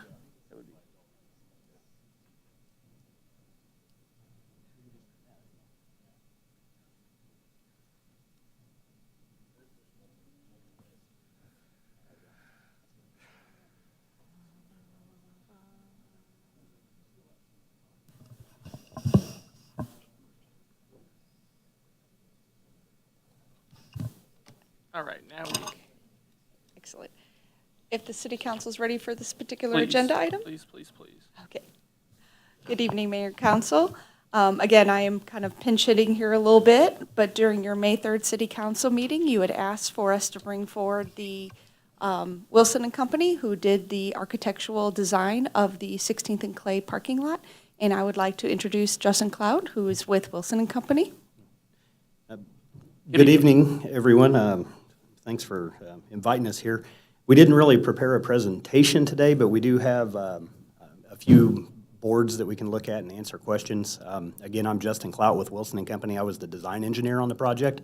And then I also have Kelly Van Elders with Stantec, who is the landscape architect. So with that, I'll open it up for questions and we'll address any concerns. I have some questions. Before I talk, and I know I said this in our last meeting several times, I was in no way and still am in no way trying to hold up or cancel this project. I do have some questions with how it was handled, however. Okay. I thank you for the work that you do, and I am not criticizing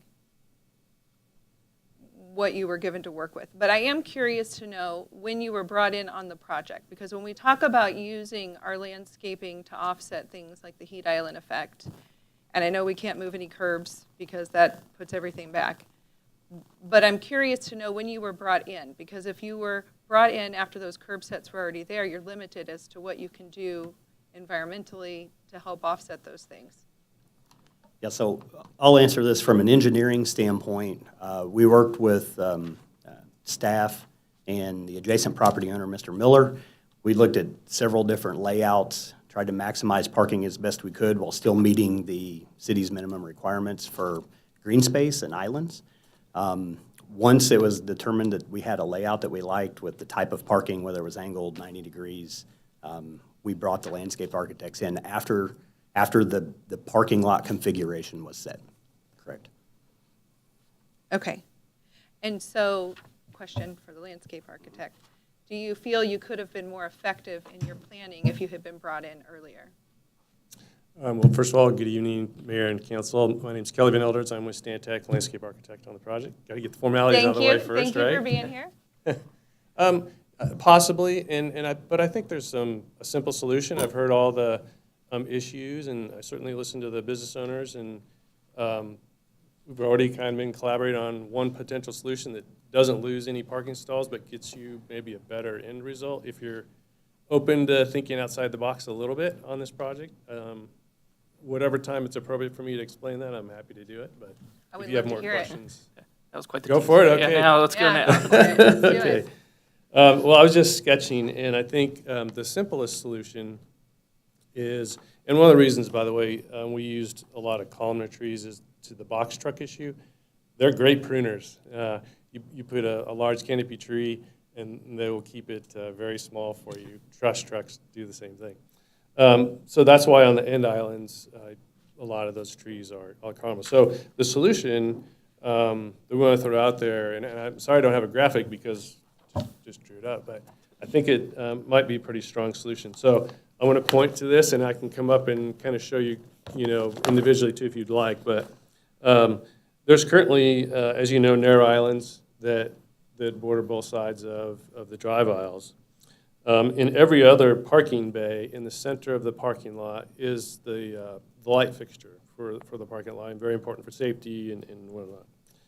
What we're proposing is every other island to pull those two outside islands in to form one larger island in the center. Then you move those two, or those 4 parking stalls back out to the outside. That opens up, creates a larger island in the center, which will then create a better condition for trees to grow. We can grow a larger tree there, actually a very, very large canopy tree at each of those 4 locations. So as you can see, I've kind of dashed in. We could fill that, entire area and have trees that come closer to the lights. We wouldn't want to get it too big so that it, drowns out the lights, but I think there's a healthy balance between those. We keep the columnar trees on the rest of the islands that are remaining. But I think that's a viable solution to help address the healing effect, which I'm glad to hear. There's some passion about that. Of course, that's something we try to do, so good to hear that there's some leadership with that. Just wanted to throw that out as a possible solution. Okay. I saw Councilmember Graves. Would that delay the project in any way? I have to defer my question to my prime consultant. I couldn't see exactly what it was to be. I'm not sure. Potentially, it depends on what the contractor determines as how big a change this would be. Okay. Obviously, we would need some redesign to move those islands. Other considerations, with having the islands on the outside is limiting cut-through traffic and trying to calm traffic, because that is a concern. That's why we have the larger island that's on the west side to stop traffic coming from 18th to 16th Street, and then also the speed bumps on the east side. So.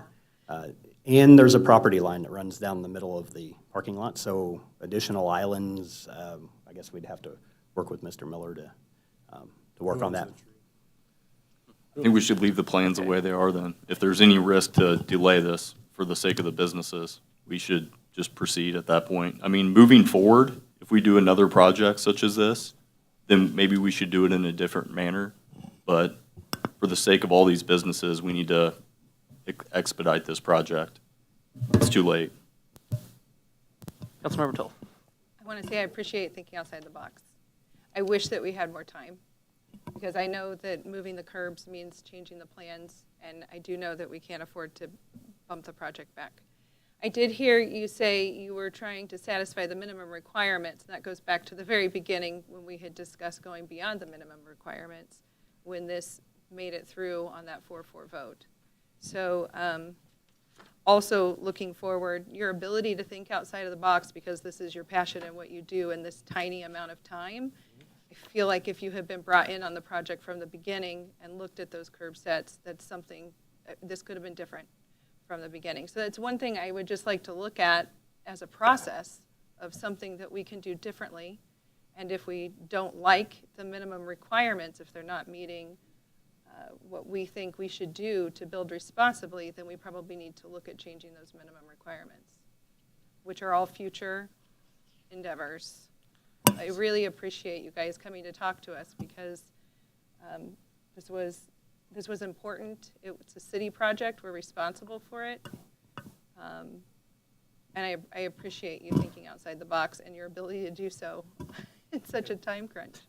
I feel like where we landed and kind of where we want to have more of the conversation was, can we keep the current curb islands where they are and just get the larger coverage, the larger canopy? Can we try to cover a higher percentage of concrete with what, without having to move curb lines? Or impeding box trucks. Well, yeah, what our concern was is the box trucks. Yeah. You're going to have a tree that's Also that, yeah. leaning like There you go. this and cut off here, so, it's. Don't just have perfect trees. Okay, Councilmember Smith.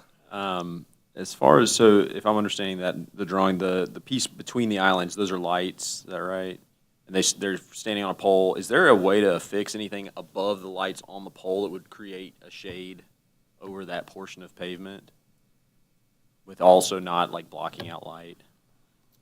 You'd probably have to extend the pole taller than the actual light, because right now the lights, they set on top of the pole. They're the top, sure. Yeah, and the lead time on getting lights, it's like everything else. Yes. 7 years. Yeah. Maybe like an add-on to, I mean, without compromising the structure of the pole itself, like something that would go on top of the existing pole and light. Just something to think about as we go forward. It's definitely something we can look into. Sure. All right, further conversation, comments, questions, anything? I think that's it. With that, I appreciate you guys coming out this evening. Thank you. Thank you. Next item is done with Armor Road, done with landscape. Golf cart discussion, and I'm going to kick it straight to Councilmember Graves. Yeah, so I have a dream that we can drive around North Kansas City in golf carts. And it might sound crazy to you all, but we are the perfect place for golf carts. We have a lot of roadways that are low speed limits. We're extremely flat as a pancake. We have parking issues, parking shortages.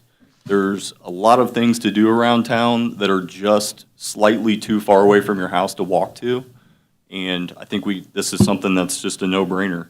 I've actually done a lot of research into this. In the state of Missouri, in 2009, started allowing they allow municipalities to regulate golf carts. So it's legal in the state of Missouri as long as your municipality, sets guidelines. So if you look around our metro area, give you a couple examples of our close proximity neighbors.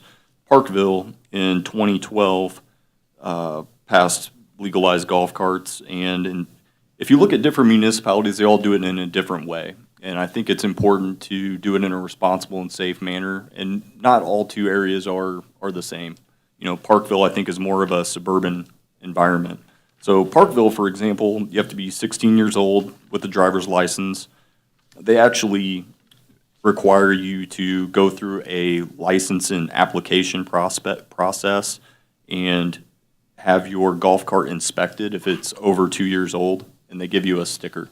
So if you're driving down the road, you'll have like a little sticker on the back of your cart. So then if you go over to Riverside legalized golf carts in 2018. And Riverside's very hilly. So I'm assuming most people in Riverside just use them kind of cruising around subdivisions. Over in Riverside, I like what they're doing, but I'm more, I guess,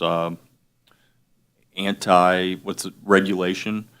So in Riverside, they don't have inspections and a permit process. And they actually allow, if a kid has a learner's permit, they're allowed to drive a golf cart. So you can actually be, a 15-year-old with a learner's permit. I like that process better. And Riverside, basically, when they passed golf carts, they said, look, if this becomes an issue, then we're going to go into a system like Parkville is doing, where they have like a licensing and you have to fill out an application and register and things of that nature. Done some research. I haven't seen or Riverside hasn't had any issues yet. Not that I can find. So just throwing it out there, I kind of want to get feedback from the rest of the council, see if there's any support for this. I have no idea if you guys support this or not. I would just throw it out there, like we could consider just allowing them on streets that are 25 mile per hour or less. I wouldn't want to see anybody driving down Armor Road or Burlington.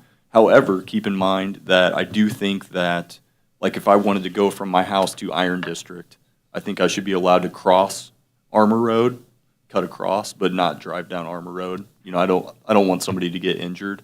I'm kind of bummed out that the Ward 4 council people are not here, because I wanted to hear what they had to say. Because their ward, when I think about the geography of North Kansas City, is probably more isolated, and I think they might get less usage. I think down the people, in wards 1, 2, and 3, I think we get a lot more usage out of it.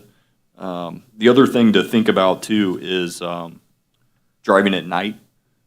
A lot of golf carts do not have lights. They don't have headlights. They don't have blinkers, things like that. And so I want to keep everyone safe. So I would recommend, if they are allowed, having them during daylight hours, unless you have one that happens to have headlights, turn signals, things of that nature, to keep everyone safe. So I guess I'll just shut up and listen to see if there's any comments or support. All right. So you guys, Parkville is one of your potential 16-plus registration, 25 mile per hour or less streets. Be able to cross, similar to what we do with skateboarding, is that you're able to cross Armor. You want headlights, turn signals, seatbelts. those gas seatbelts. Do you have just to kick off some specifics of? Yeah, I mean, I'm can require it. for less. I'm a less regulation oriented person. Yeah. So I'm more pro freedom. But Okay. if there are concern among other council members where they want, registration and licensing and stickers and stuff like that, I feel like that just creates kind of more of a process and more of a burden on not only golf cart owners, but the city staff to have to, I don't want us to have to run like a golf cart DMV from City Hall, where you have to go get a sticker and get an inspection. Got it. That's- Okay. I would prefer to avoid that. All right, got a pretty good bullet list here. Councilmember Bailey. How do they handle insurance? If there's a car wreck, I mean, is it full-fledged driver's insurance? What is the modus operandi? Yeah, so if you, Parkville, for example, I believe when you apply, you have to show proof of insurance to get your sticker. So, I mean, just like anything in life, it's a mode of transportation. So, I mean, if I have a electric scooter, do I have insurance on it? If I'm riding a bicycle down Armour Road, do I have insurance on it? I mean, it's just a mode of transportation. It's a larger object that can cause more damage than a scooter. And is in the roadway versus the bike lane. Councilmember Toll. There we go. No, I was just adding that. It's in the roadway. I mean, it is different. It's in the roadway versus the bike lane. I'm not opposed to it. I'm just saying, as far as having insurance, the intent would be that you drive it on the road, right? Not the sidewalk. Yeah. So insurance would make sense if you're mingling with cars. I think it's something that could work. And I've researched other cities that have, cities that have larger numbers. And a lot of those cities, about 5 to 10% of their golf carts are gas powered. And so they're coming back now and making sure that they're all electric. I think that's something that you could do from the beginning. The other alternate modes of transportation are electric. But I, too, had questions about registration, making sure it was roadworthy, and insurance, because that's the hangup that I can see, is it is going to be on the road. I mean, if this were to happen, you would be on the road with cars. That's the intention.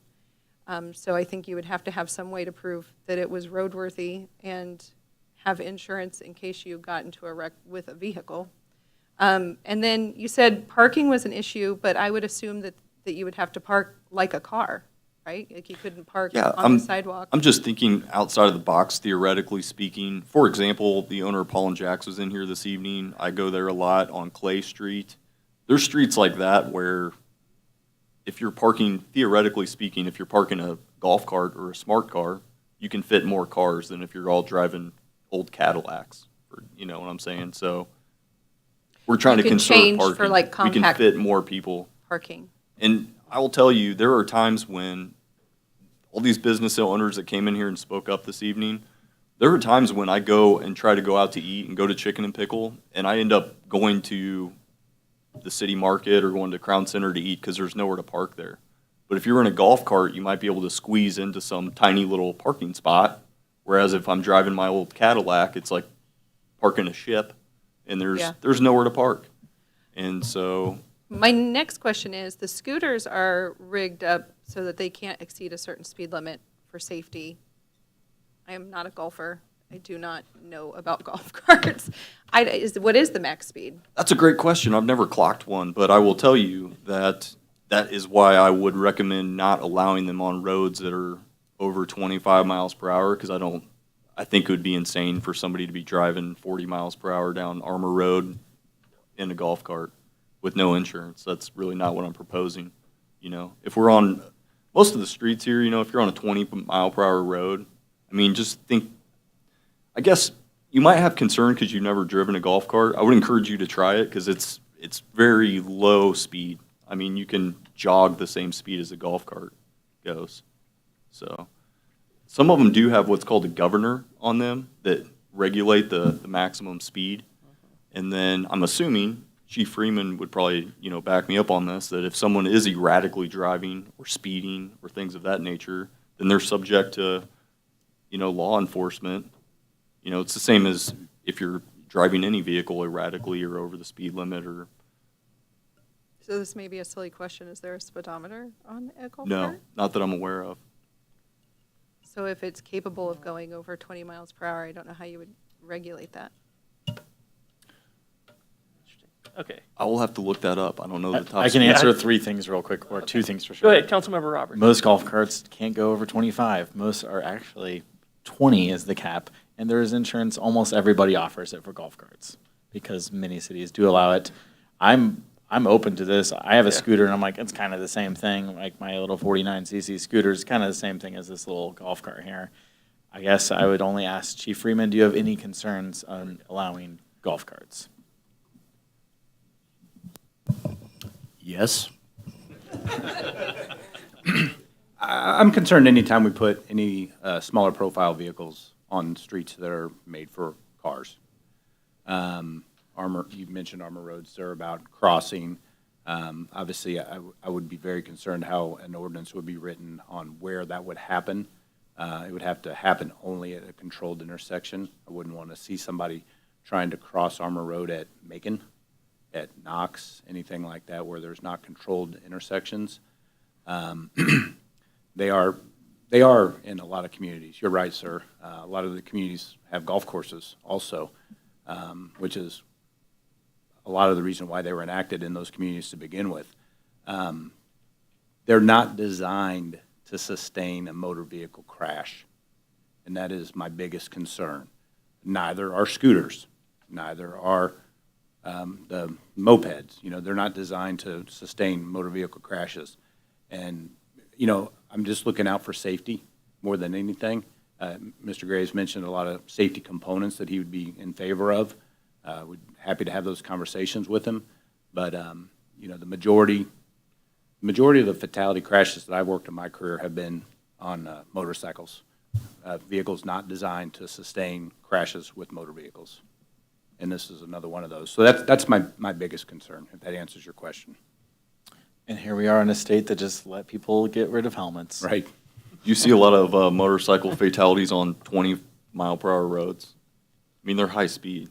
It's kind of apples and oranges. I have. Not a lot. It has happened, but that's operator error more than anything. That's not a motorcycle driving 20 miles an hour on a 20-mile-an-hour street, generally. And then another concern that I just wrote down, you know, we're talking about roadworthy. What does that mean? Who determines that? We're not mechanics. We're not going to certify golf carts. So that is another thing that you're going to put off onto the golf cart owner to have someone have that done somewhere. And whether that be at the local golf shop or a dealer, the closest golf cart dealer that I'm aware of is in Belton, I think. But that's just some things that came to my mind as you guys were having the discussion. Some of these other entities, the cities, you know, UTVs and ATVs are included in them. They're considered low-speed vehicles. I would be concerned about that as well, because once you start allowing UTVs and ATVs on your streets, talk to the people that live down in the Western Auto Building downtown and the sideshows that go on down there almost every weekend with the ATVs and the UTVs and the motorcycles. They're not happy about what's going on down there. So I'd be very cautious about how it is defined in our, if this is something you want to move forward. You don't want to be the golf cart czar. I do not want to be that. Chief Hargis does, though, I think. That's very fitting, actually. Is there a motion on that part? We at least got to flush that out. Councilmember Toll. I used the wrong terminology. I meant street legal. So in some of the stuff that I was looking up where they said golf carts were street legal, there was a list of items, which were headlights, taillights, brake lights, turn signals. And they sell kits for that, I guess.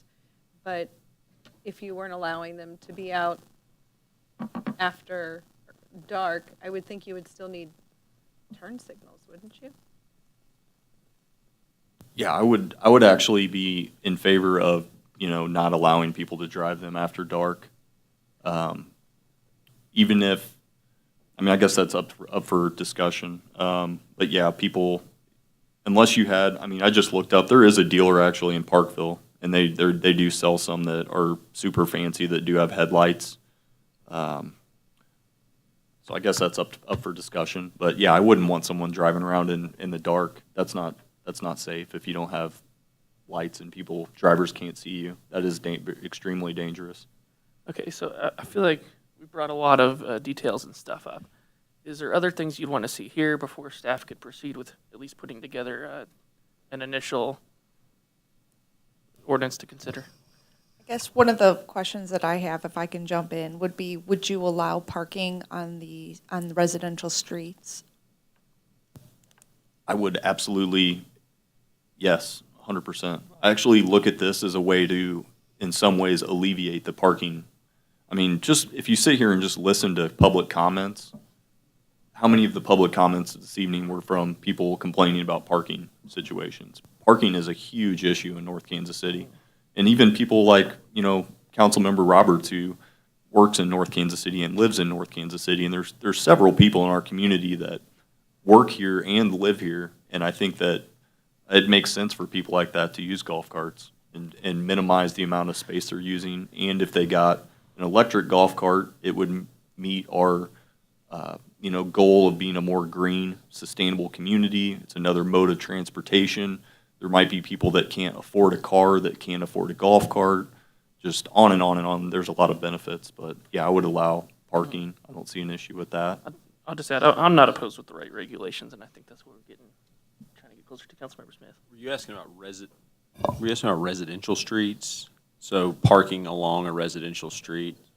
The concern I would have there is I don't see somebody replacing their vehicle with a golf cart. This would be more vehicles parked in addition to the existing ones where we already have a shortage of parking spaces. So if somebody was to buy a golf cart, to me, it would need to be stored on their property in a garage or something along those lines.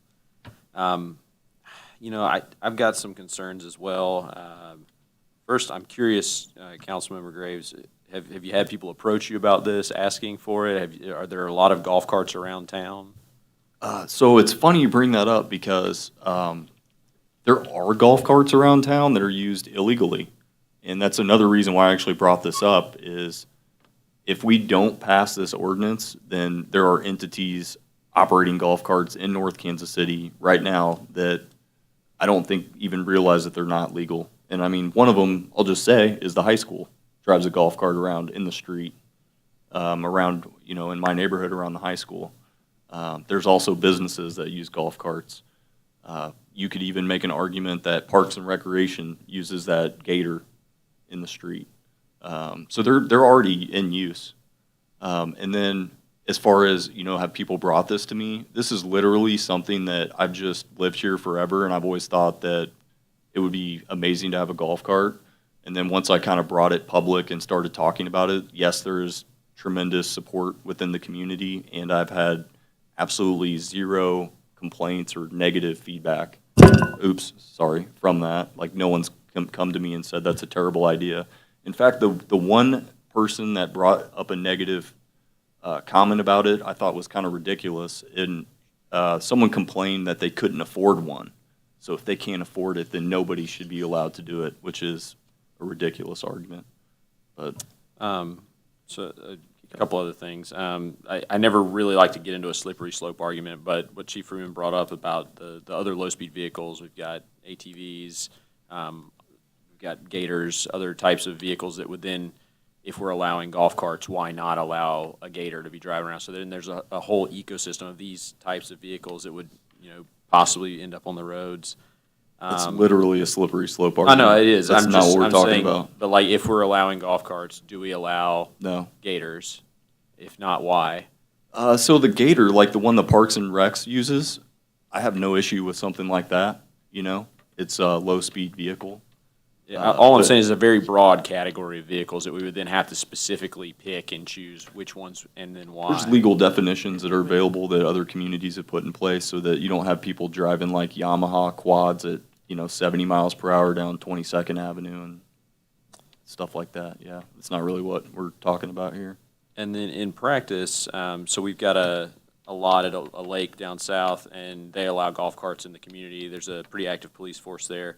And one of the common complaints is that folks under the age that should be driving it are out driving it. So you've got basically 10 to 14-year-olds out driving their golf carts around just in in a sense, causing some chaos, right, cutting vehicles off.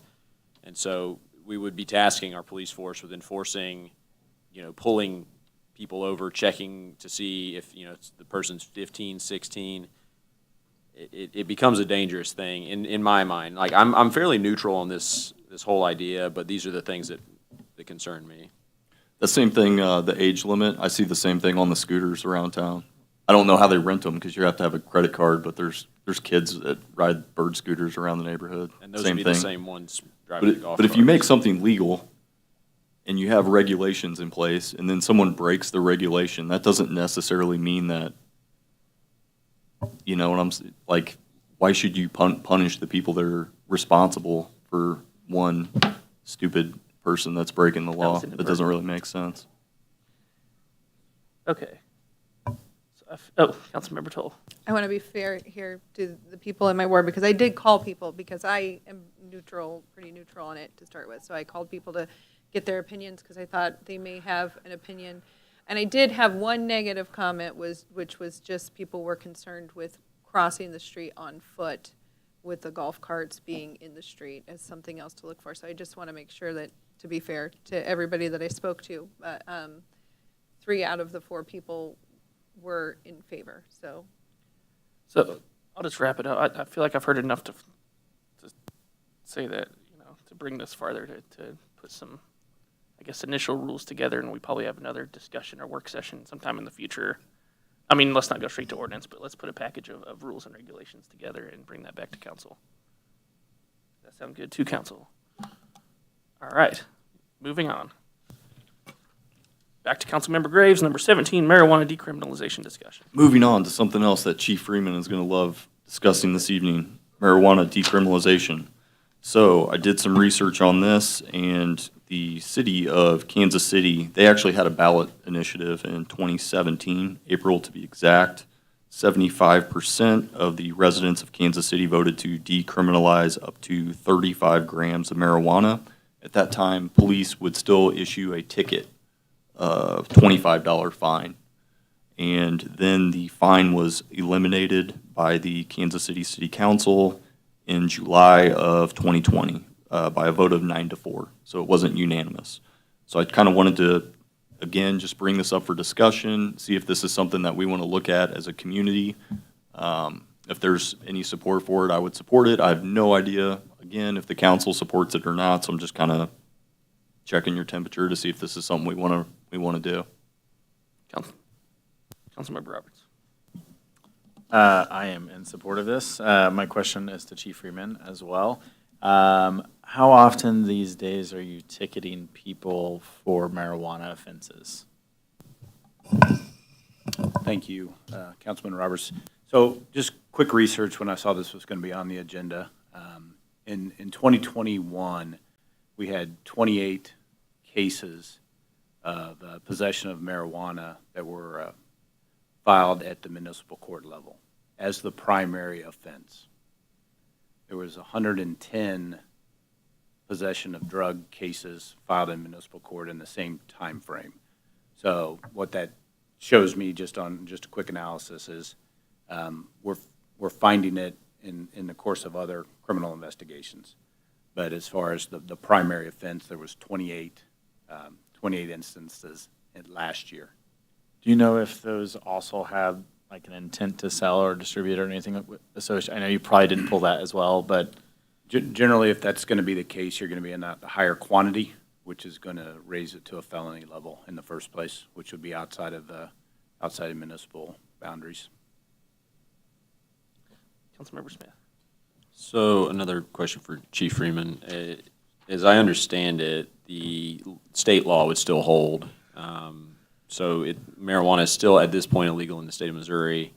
I understand that there's been a ballot initiative or some signatures going around. They got a lot of signatures. So in November, that may change. But as of now, if we change the ordinance, does that change anything functionally from your perspective, or does it complicate matters for the police force? I would say it complicates matters greatly. And to be frank, yes, it will still be against state law. It'll still be against federal law. You're correct. It's my understanding also that more than double the amount of signatures that were needed were delivered to the Attorney General's office for a ballot initiative this November. So there's a high likelihood that this discussion would be a moot point come November anyway. I think the problem that we would run into is because we take an oath to uphold not only the ordinances of North Kansas City, but the state laws as well, we'd be in a little bit of conflict point there. I understand other municipalities have done it, and I'm not sure how their oaths of office are worded, but that would be a concern for me. If we chose to continue to try to enforce marijuana regulations in this realm here in North Kansas City, we could do it. We could file the case at the county level for a county misdemeanor. And that is more difficult. That is more time-consuming on our staff. The second component of that I would be concerned with is also it is contraband still in the state of Missouri. So if you come across somebody in this under 35 grams, like Mr. Graves has mentioned, what are you going to do with it? You can't let them keep it. It's against state law. So now we're still doing the work to recover the product, go through the process of destroying the product, keep it in the property room until it's time to destroy it. So those are some of the concerns in that realm that I would, if I answered your question appropriately. I appreciate that. It seems like we just wait till November, see what happens on the ballot, and if it passes to decriminalize, then we strike it out of the ordinance. Otherwise, what good does it do? Do we know what exactly the ballot initiative was about? Okay. Yeah, there are two of them. If I can speak up from a municipal court Please. lens. So I actually work quite a bit with municipal court. There would be some complications and direction on how that would either pass tickets, current tickets, some direction. Should this pass at the state level, that is actually something that the Missouri Supreme Court would actually mandate through their court system. So there would be consistency if that were to move forward as a ballot initiative with a constitutional amendment. Like I said, for me, that's another complication, not only at the local level, but again, how do the courts manage what's in the current system as those cases come forward? Yeah, I'd hate to see us message that we made pot legal and then somebody gets popped because they acted on that information, but they're still breaking state law. So That's all Councilmember Yeah, Graves. they would also, even if the state legalizes it and it's not vetoed by the governor, which could also happen, wouldn't it still be illegal on the federal level? So wouldn't you still be violating so if you're saying that if the state legalized it, then you would be okay with that? Our oath is worded that we uphold the Constitution. So that could be Not the state necessarily and not the federal federal law. The United States Constitution, sir. State laws and the ordinances of North Kansas City. So we don't have if we found somebody with the right amount of marijuana, we could get our federal partners to file federal charges against them, but it wouldn't be in most of these cases. That's kind of my next question was, what is that cutoff limit to where it goes from, where you go from like felony to, what is the current, by the way, like these possession charges that you have, 28, do they get a ticket? What's our current process? Current process is that they would be arrested. They would be served a general ordinance summons and would appear in front of the municipal court judge, either have an opportunity to post bond or appear in front of the judge prior to release. And that's for an amount of marijuana less than, what's like the cutoff where it goes into like? Just the 35 grams. Okay, so it's 35 grams is the Yes, sir. cutoff? Yes, sir. Okay. Which, I mean, that's a substantial amount I don't even know what 35 grams of marijuana looks like anymore. 35 grams of marijuana is what, like a Ziploc bag full of marijuana? I mean, that's like a large amount of pot. That's not like someone walking around with like a personal, that's not like a personal amount of marijuana. I mean, you're talking about a substantial amount. So, I mean, to me, it makes sense I just think it's silly that we're in the year 2022, that someone is getting arrested and going to court for having a small amount of marijuana in their pocket. And I just want to make one other point, and then I'll shut up for a while. The medical marijuana system, I'll just say, it's ridiculous. I mean, I can call right now. I don't have a medical marijuana card, but if I wanted one for $80, I can do a Zoom call with some fake doctor, like the guy from The Simpsons, and tell him I have anxiety. or tell him that, you know, I can't sleep at night unless I smoke pot. And he'll give me some thing, you know, card, and then I go down to the dispensary and I pay a bunch of money and pay a bunch of taxes. So all these, I shouldn't say all, there's a lot of people walking around with these medical cards, and somehow they're exempt from the law where they can go to a store and get high as a kite. Our previous police chief actually works at the marijuana dispensary in North Kansas City. It's insane, the system that we have set up. So I'll go on record just saying that it's a fake system. The medical card is crazy. And the only people really getting tickets are these people that don't lie and pay $80 to a fake doctor for a fake medical card. So at this day and age, I think that we should stop punishing people for having a small amount of marijuana. If it's over 35 grams, then by all means, take them to jail. But for a small amount, you know, there's a lot of people in our community that are good people, that are parents, professionals, upstanding citizens that smoke pot, do not have a medical card, and I do not think they should be in fear or punished or anything of that nature. So that's my 2 cents. And I understand, I really do respect, admire, love Chief Freeman. I think he does a great job, and I think he's doing his job, taking the position he's taking. But I disagree on this note. I think that the police have better things to worry about. Actual crime with all these thefts that we have, and we have actual crime that I think that the police should be focusing on, not somebody smoking a joint. So, Okay. Saper, you're done. Okay, then I'm going to go Bailey. Go ahead. So I don't disagree with you. I understand your frustration. My question is one of practicality. What is the timeline if we were to make this direction to you know, look at this, you know, draft whatever we need to draft, turn it around, put it in front of council? Would we get this done before November, or at any substantial speed before November? I have no idea. That's just a question. It would take us a while. And some of that would be, I'd have to actually meet with the judge to try to get an understanding on the court. Again, there's 2 different forks. It's actually all 3 branches of government we would have to get input on and some direction on. So there's also some legal things that Mr. Barzee would have to really kind of advise on and look for. Like I said, selfishly, one of the things that should this go forward on a state constitution is the clarification in the courts. Because remember, Chief Freeman is only one component of when you write an ordinance and put stuff in the code. It also has to go in front of a judge, and the judge also needs clarification and understanding. And like I said, should this move forward through a public vote, then the Missouri Supreme Court will give nice, clear direction to the courts of how to handle not only current infractions, but past infractions.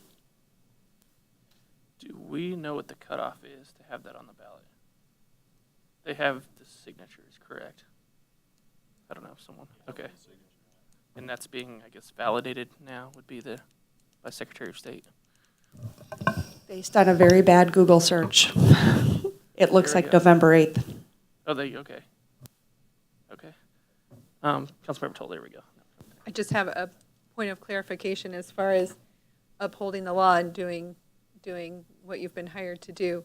The debate is to decriminalize it and give a ticket, right? Not that it wouldn't be illegal, just that it wouldn't necessarily come with jail time. Is that correct? Yeah? I would actually propose what Kansas City has, which is their council completely got rid of the fine. I mean, unless you have over 35 grams. If I'm in Kansas City, Missouri, and a police officer finds me with marijuana and it's less than 35 grams, then they tell you to have a nice day and you can go on your merry way. Nothing happens to you whatsoever. In North Kansas City, you're arrested. And if you have money, you can pay an attorney and it goes away. But if you don't have money, then it's on your record. It really messes people's lives up. I mean, this is, believe it or not, it's a serious topic. No, I am not questioning that it's Yeah. a serious topic. I And wanted to it make sure. disproportionately also affects poor people, people of color. There's that whole angle into this as well. I just don't like sitting around waiting for the state of Missouri to do things like this. I think that we should be proactive. That's why we were put here. because it could get vetoed, just like you said. I do see the conflict of interest in it being illegal, yet you let someone walk away with the drugs. But I do also see that it's a waste for jail to have a record. It seems like something, if you were going to bring it down, if you wanted to uphold the law, not allow something illegal to happen, a ticket would make sense. But I see all the points of view. I do not believe you should go to jail for small amounts of marijuana. Councilmember Roberts. I think Graves won me over really, really quickly. I think we could look into like matching Casey Mo's, which at least eliminates a lot of problems for people, right? But theirs is possession of any amount, correct? Sure. No.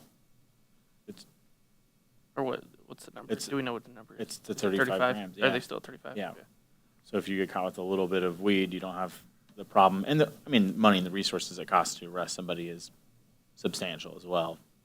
But I mean, there's no harm in looking into it, right? Is what we're saying. We have 6 months till there's a vote, and you're right. It could get vetoed even if it passes, or it could get hamstrung in a number of different ways. We wouldn't be the first doing it, is what I think Councilmember Graves is saying. Yes, That no, the big dog next to us has already done this, and it's, Yeah. the city's No, not on fire. There's like 6 cities maybe or so in Missouri that have done. And I think they're all some sort of standing work still. towards this. Yeah. Yeah, I didn't dig that deep in the so I don't know where it actually landed. Okay. Clear consensus? I don't know what the next step is here. What I guess is there an ask? What would you like to see as the next step? I'll kick it back to you. Yeah, This is your item. I would like to ask if there's, if the council would like to eliminate fines or arrests or anything for marijuana possession under 35 grams and let our police focus on important matters with all due respect to the city staff. No, And- like I said, I would just need direction on how the courts are going to handle that. That is really what I'm looking for. Can't we look at, I mean, it's literally been done in Kansas City, Missouri. Can't we look at what they've done? Councilmember Saper. Yeah, the Kansas City, Missouri procedures involve prosecutors in 4 different counties, actually, and they disagree on what should be done themselves. I know that in Cass County and Platte County, they've said they will continue to prosecute such cases. In Jackson County, they've declined to prosecute such cases. I'm not sure about Clay. So that's another complication to add into this mix. And we need probably to get, again, some clarifications as to what the prosecutors and courts are going to be doing. In Clay County. Well, in any of them, in Clay County in particular. We're in Clay County. But we are in Clay County. I'm not sure which way they're going on that. But again, that may be appealed to in some courts as to, it's still illegal, but the prosecutors are declining to pursue those cases. So the rest still happen. It doesn't eliminate that factor. Okay, so can we work on at least aggregating, maybe getting a better idea what the current ballot initiatives are that are out there, understanding what those do, and then further maybe look at what some of these other cities in Missouri have done. If I may ask also, Yeah. we may want to ask the North Kansas City School District and the Clay County Sheriff's Department, who are charged with law enforcement within the high school. Councilmember Toll. Does it change anything legally in the courts if you were to take it from jail time to a ticket?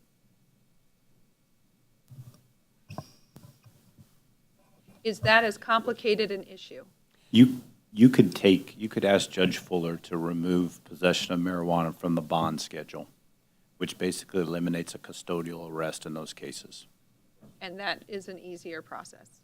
It's not easy. I mean, it's the same for us, other than the fact that you're going to eliminate a little bit of time of transportation of a prisoner to jail, booking, and then potentially transporting that prisoner to Clay County Jail if they can't post the bond.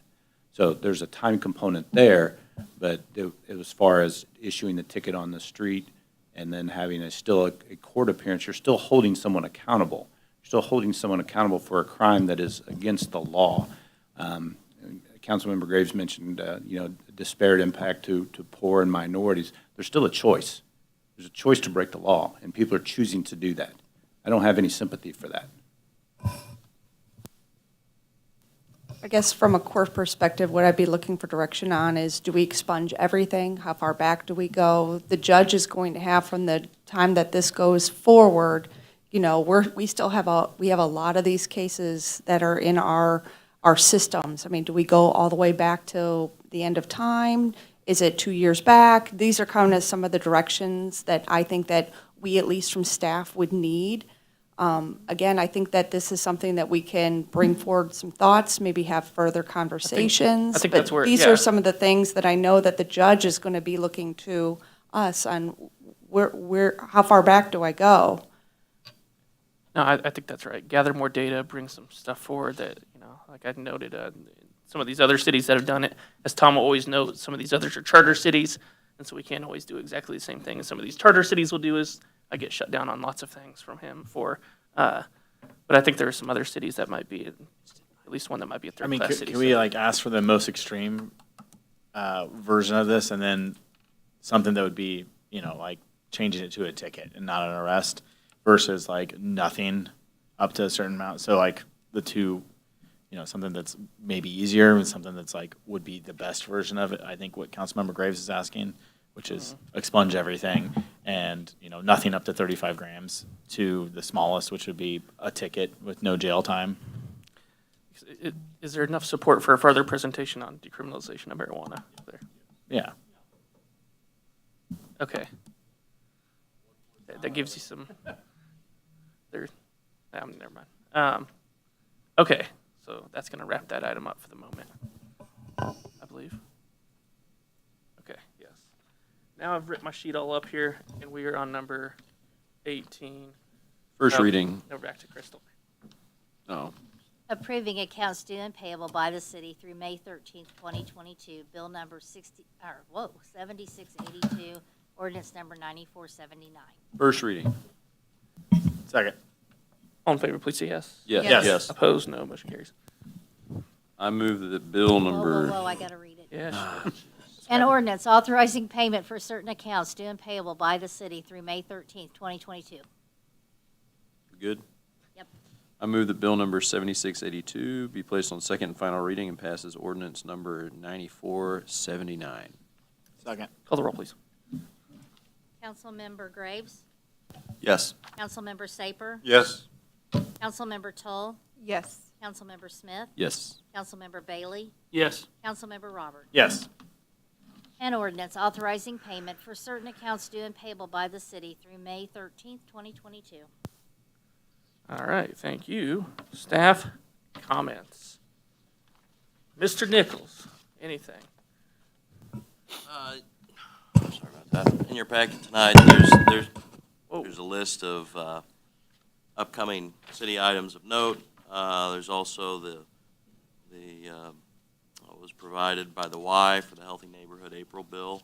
Then additionally, there's a memo from Nick Hawkins, the finance manager, regarding the contract for banking services. Just an update on that. He provided. He's here for any questions you might have. All right, any questions for Nick?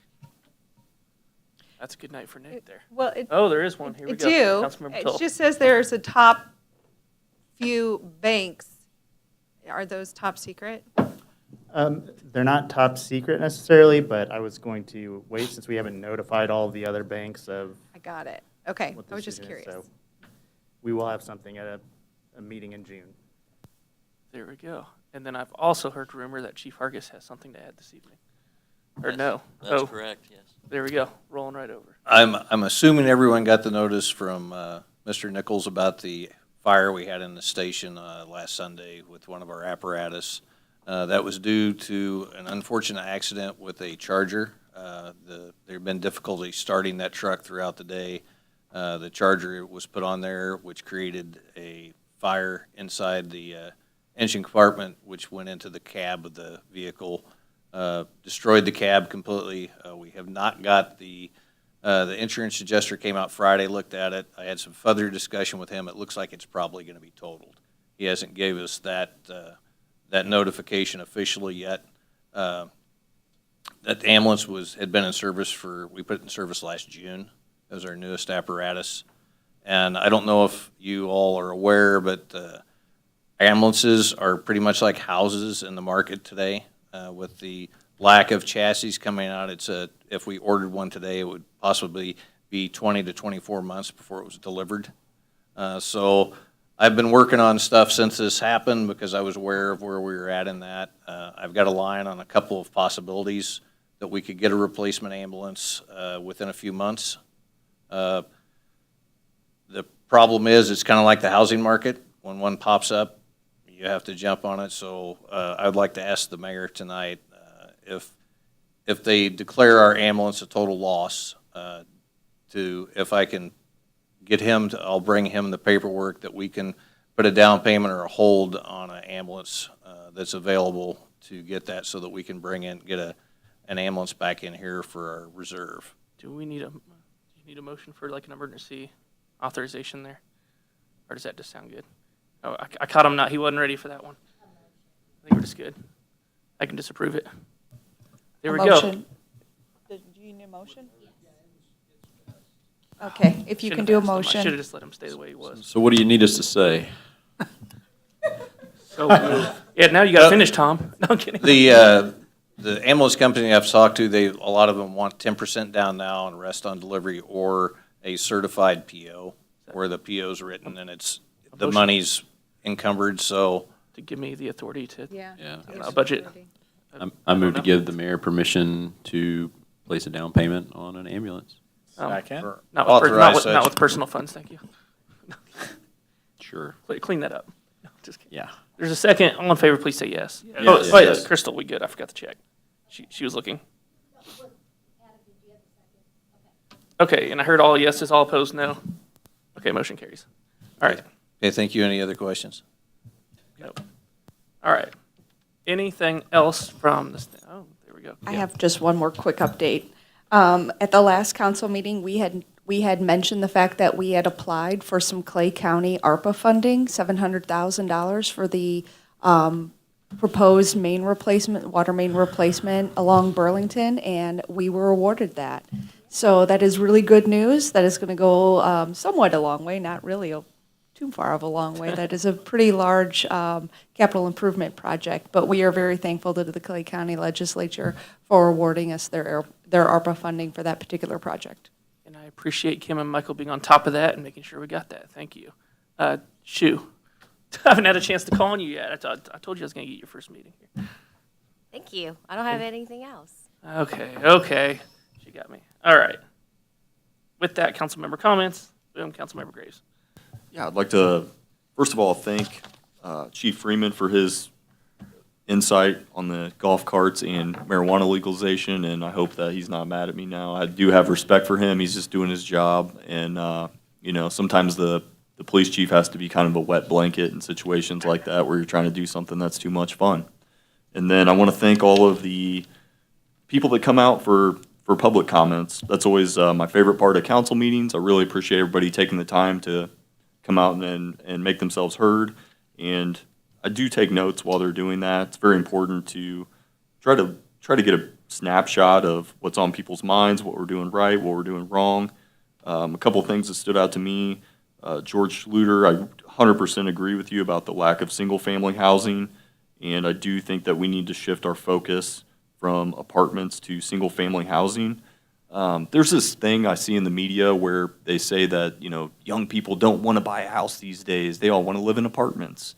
And maybe it's because of what I do for a living, but I think that's hogwash. I know a lot of young people that would love to own a home in North Kansas City, and many of them honestly become demoralized and end up moving to Gladstone, Parkville, surrounding communities, just because of our lack of housing stock. And I think we lose a lot of good people that would like to become homeowners in North Kansas City. And then all the business owners that spoke out about the parking lot, you are heard. We're trying to expedite that, and I apologize for it taking this long. Really, we're trying to get that done as quickly as possible. And that's it for me.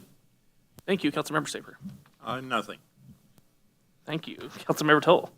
I really appreciated the presentation from the levy district. It was incredibly informative, and I'm happy that they took the time to come out and educate us about that. And thank you to the city for to staff for bringing in people to answer questions about the parking lot. I'm sorry that if it stressed people out thinking we were going to back it up, that was never the intent. I know we keep saying it was never the intent, but I really do think going forward, the fact that we were looking for minimum requirements is disappointing on that lot to me. But going forward at what our minimum requirements are and bringing in that landscape architect from the very beginning to help come up with those out-of-the-box ideas before the curb sets are made could change a lot. That could change a lot. So thank you for doing that. Thank you, Councilmember Smith. Thanks to the members of the public who came out to speak. And I want to commend our police in concert with some other jurisdictions, I guess, for de-escalating an incident last night. Good work to everyone involved. Not often you get a good report out of something like that, so thanks for your work. Thank you, Councilmember Bailey. I'd like to second what George spoke about the Citizens Academy. I've also had the good fortune of attending that. The last month or so has really been a crash course in government, and I've greatly appreciated it. I would highly recommend that any citizen and any council member should seriously think about attending that if they can. Secondly, speaking of government functions I was not fully aware of until later in life, put a word out there for escheatment. So it's a technical term, oftentimes termed unclaimed funds. So the state of Missouri holds money for a lot of people. On the order of 1 in 10 people have money that is held by the state of Missouri. I know there's been several members up here that I've talked to who had unclaimed funds. I myself have found $70. My wife found several hundred. So if anybody has any interest in that, I think the average is 300, but a lot of times it's 10, 20. It's whatever it is, but it's something. You're more than welcome to go look. You could either Google escheatment Missouri or unclaimed property Missouri. Website is treasure.mo.gov. Thank you for that PSA. Councilmember Roberts. I got a flyer from you once in the mail about my unclaimed property. Yeah, thank you for everyone who came out and participated tonight. It's great to see people emailing and coming out and speaking on what they're passionate about. I also had a citizen reach out this week about parking at the library. I know the school season is ending, but there's been a lot of, I guess, issues with that. This is the second person who's reached out about it, and their suggestion was we look into putting maybe some short-term parking near the library, like right in front of it, so that a student can park there, that maybe it's like a 1 hour or 2 hour parking in a couple of spots. And I think that is a pretty good solution. I know there's been long gestating discussions with the school board about what we're going to do with parking, but maybe we could offer a couple of spots near the library for people who need them. And, we talked a lot about complete streets tonight and the parking lot, two things that we've talked about long before I've been on here, and it's changed and changed and changed. And I just want people to know that we're always evolving, we're always looking and learning and trying to make the best possible thing and listen to all the people we possibly can. And it's always going to change. It's not going to ever be perfect, but we're always going to try our best. And that's why there's so many of us up here, is because we have different points of views, different people in our ears, and we're going to really try to get these projects right. They're big projects, and they really change the future of our city. So we're going to try to do our best, but it's not going to please everybody, but we will all certainly try. Thank you. Keep it quick tonight. Congratulations to Kyle. In case anyone missed it earlier, he graduated. That happened, announced between our meetings. Yes. Kyle's going to be sticking around a little bit longer, I believe. So, congratulations, Kyle.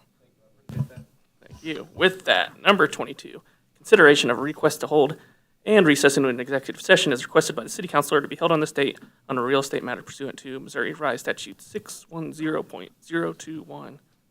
Move to approve. Call the roll, please. Sorry, I stole that from you, Crystal. Councilmember Graves? Yes. Councilmember Saper? Yes. Councilmember Toll? Yes. Councilmember Smith? Yes. Councilmember Bailey? Yes. Councilmember Roberts? Yes. All right, number 23, Consideration of request to hold in recess into an executive session as requested by the city councilor be held on this day on a real estate matter pursuant to Missouri Revised Statutes 610.0212. Move to approve. Second. Call the roll, please.